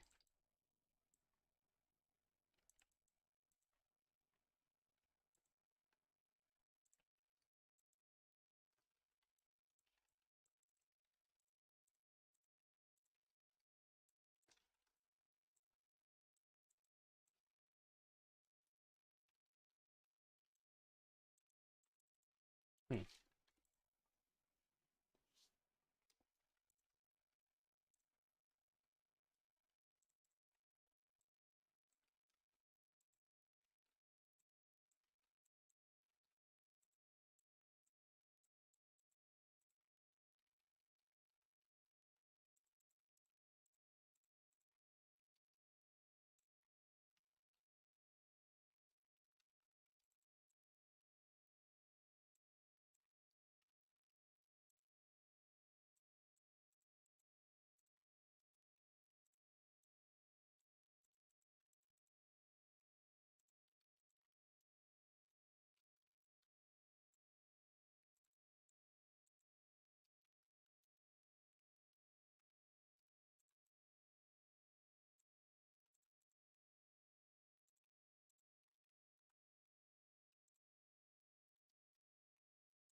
All right.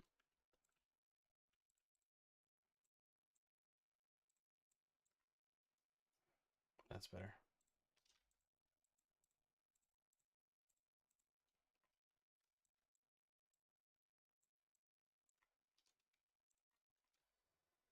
Okay.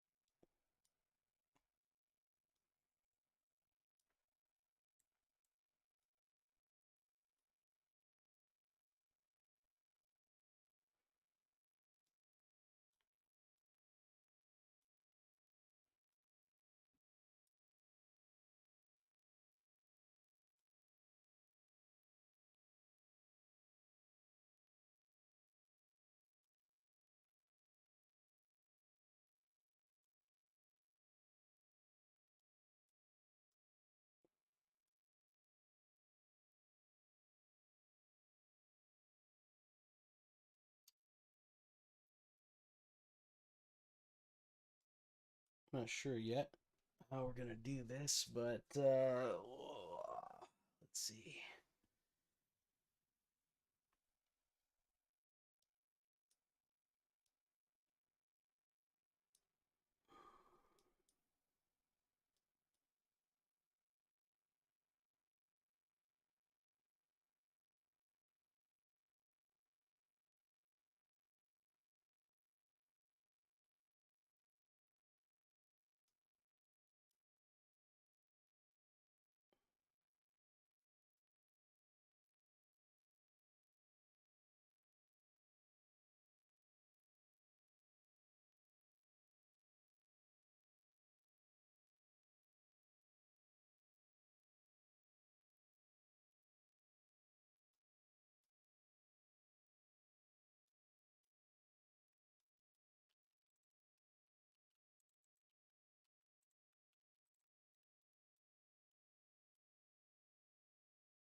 Let's see. So we're making a post that goes in the ground, and it needs to go in the ground like that. Uh,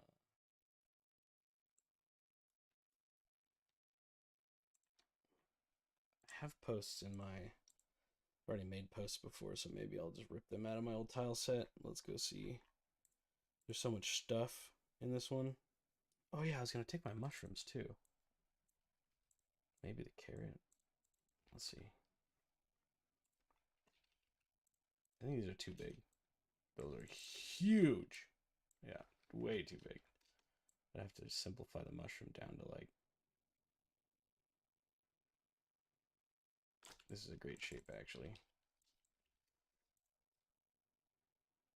If we just rip this mushroom in half and paste it twice, boom, mushroom. Um,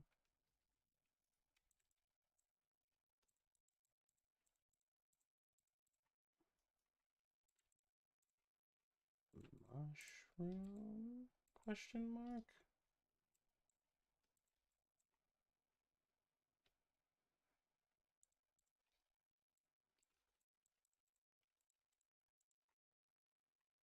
Yeah, those are mushrooms. Mushrooming enough. Add a mushroom to the game.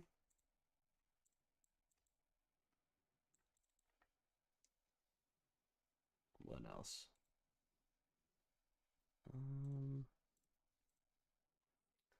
See what else I can rip out of my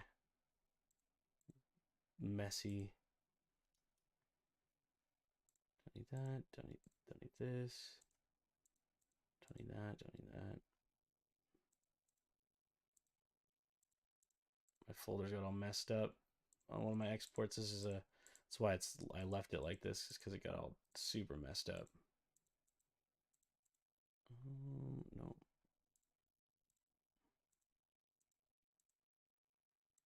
Okay. So it's not in that one. It must be in here. I bet you it's in the tile section too. What happened? Whoa. There we go. There's all my tiles.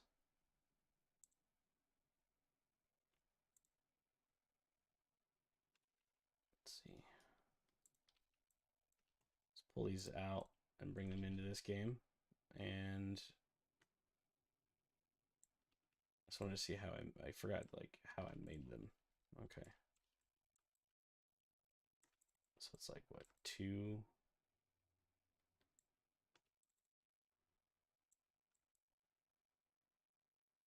So this one's in this square. All right, there we go.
Hmm.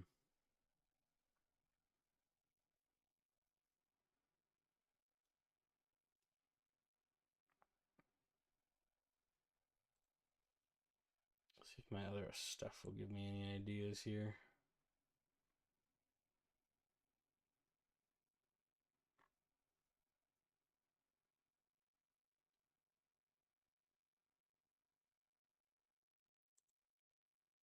My worms.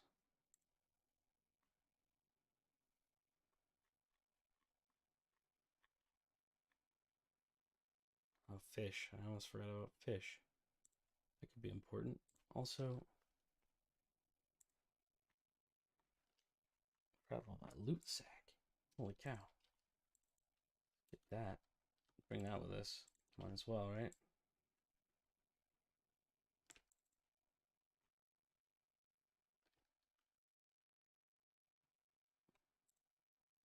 What else do we want to grab? We can grab some of my pebbles and rocks that I've previously done. Let's pull those into this set.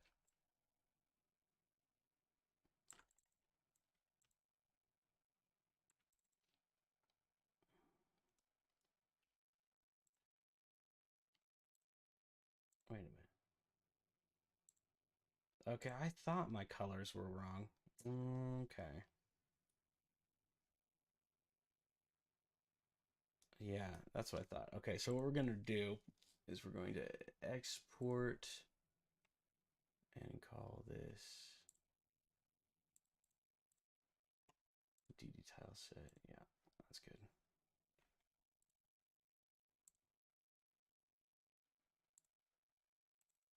Much better. All right, we're just going to revamp everything real fast. So let's go to our main.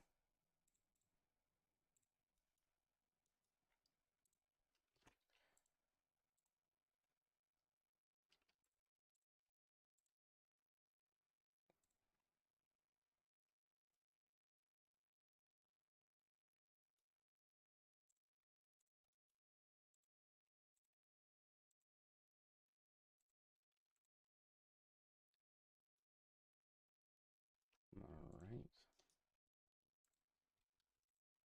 Everything's messed up. Okay. Don't like that at all. We're not going to mess with that. We're going to mess with our greens, though.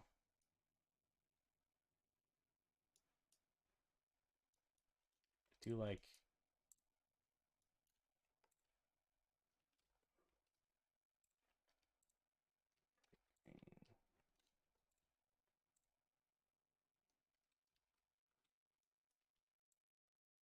Let's mess with our slimes here a little bit.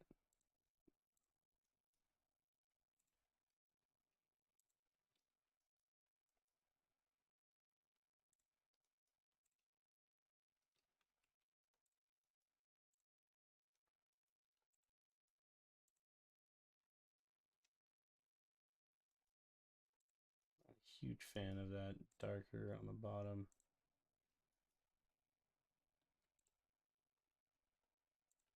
I have a whole lot of color choice there.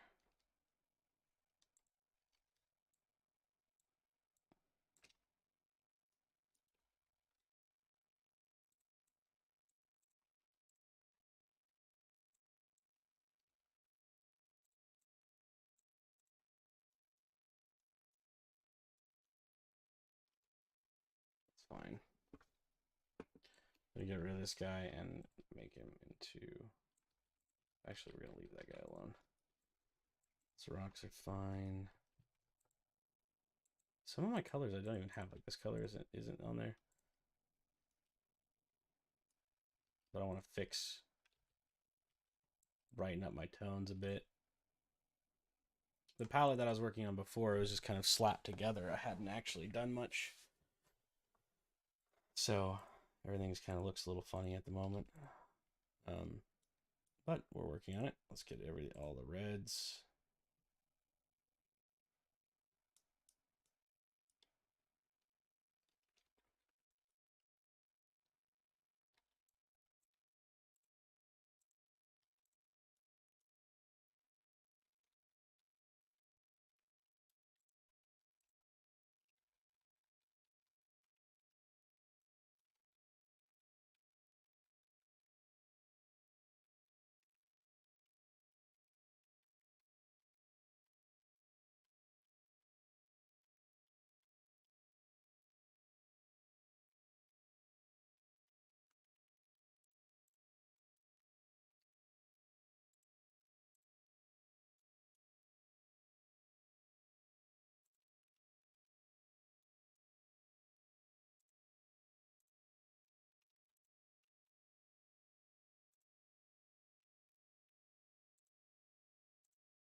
Okay, fixing up some of the old color palette, but I do like it.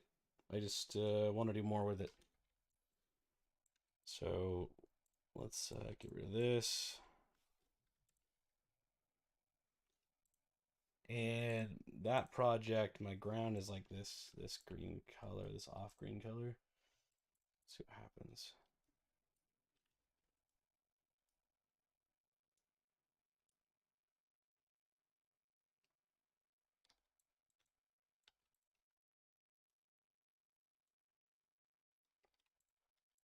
I want to go back in, and normally I would have highlights like that, but it's too shiny for this simple mode because we're only using 2 colors. We're gonna get rid of these. So that'll be fun. We'll keep this guy around. Let's see.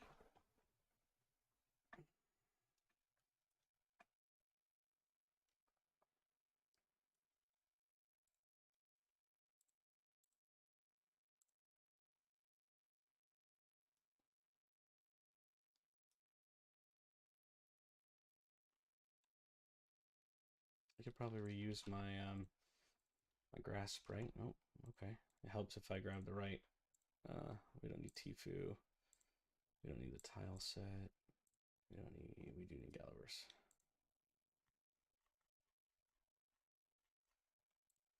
Either one of these, I guess.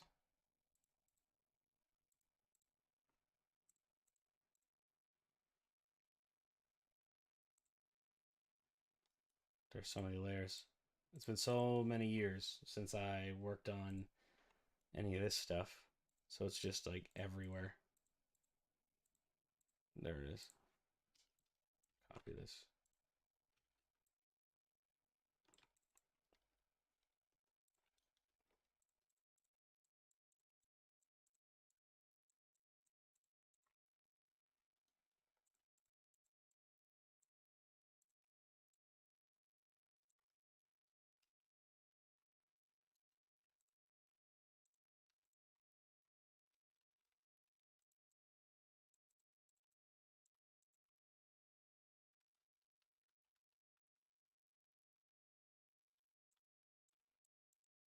It's a little out of place.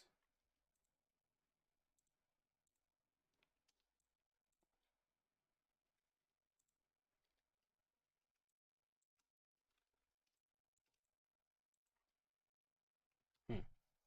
We're going to convert it back to what it was and just leave it alone for a minute. Come back to that later. I guess I could probably just add a black outline in.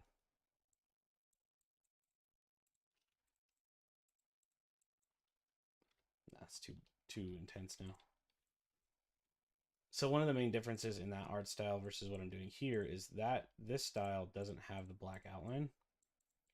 And so it blends a bit smoother into the environment.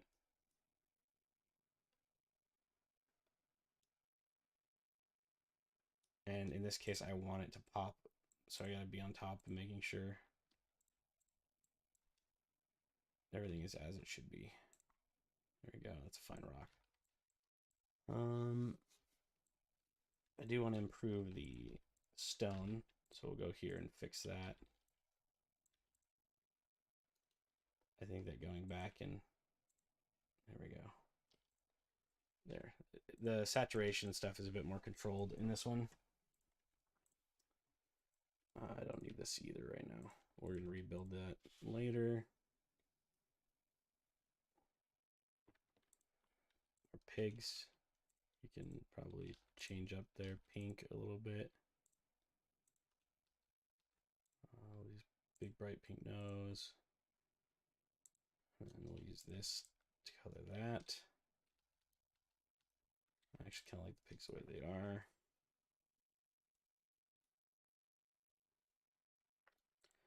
This bush is an interesting color. Tell you what.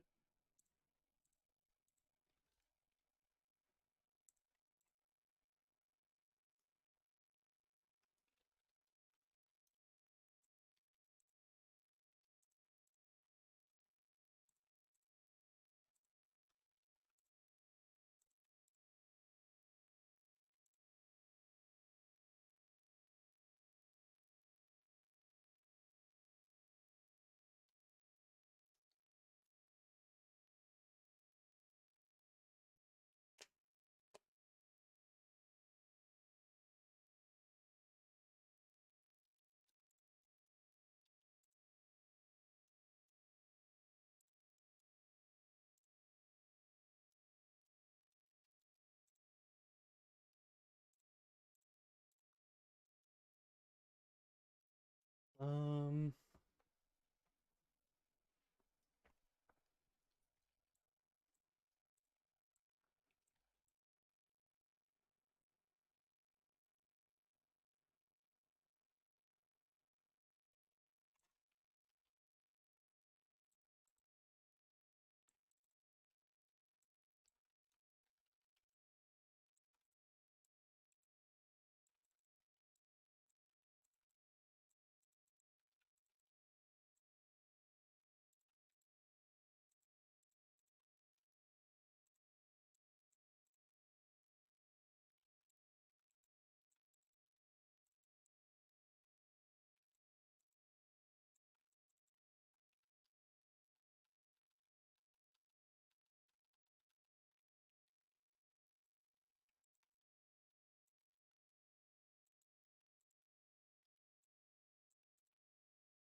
hmm.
That kind of looks like a backpack if I like strapped it all the way over or something.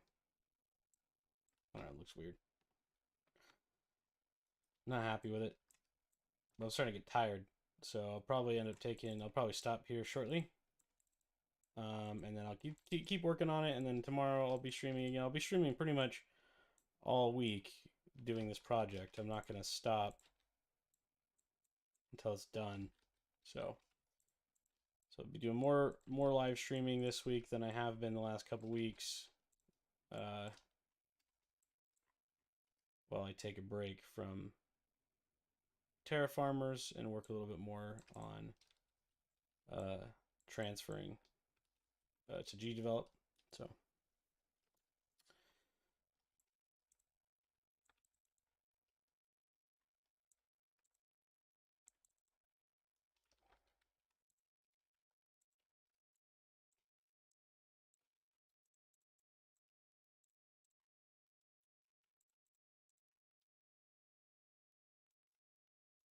All right.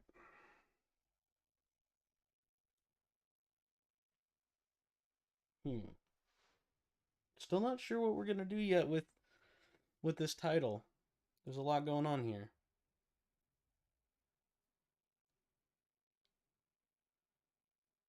I'm starting to see it though. I'm just not sure what type of game it's gonna be yet. I'm starting to stray away from what I wanted it to be because I just started doing art. Um, but I get enough now to play with it. I could do animations, but we're gonna keep everything as placeholders until we decide what direction we're actually gonna move in. Someone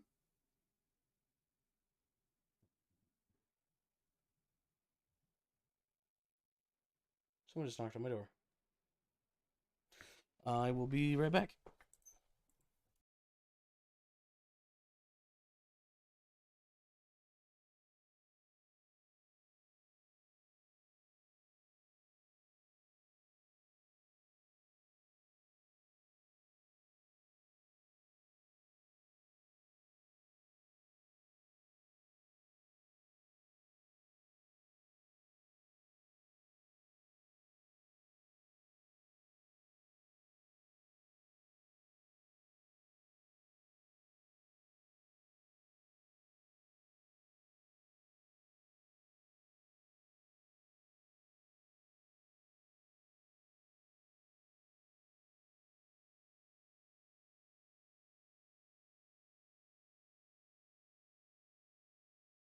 Okay.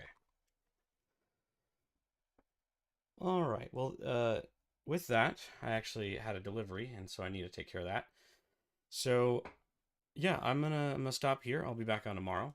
And we'll be coding. We'll start coding tomorrow. All right, guys. Thank you so much. I'll be moving. There'll be more tiles, sprites, and stuff by the time tomorrow rolls around. But we watched most of the development. I'm gonna do some more polish and then get some color correction done. And then tomorrow we'll be hitting our coding. The coding's gonna move really fast. I don't think it's gonna be very difficult. So, famous last words, but that's what we're gonna do for now. All right, guys. Well, thank you so much for stopping in and watching today, and I hope to see you around. If you haven't, like, comment, subscribe. You know what to do. Catch you guys next time.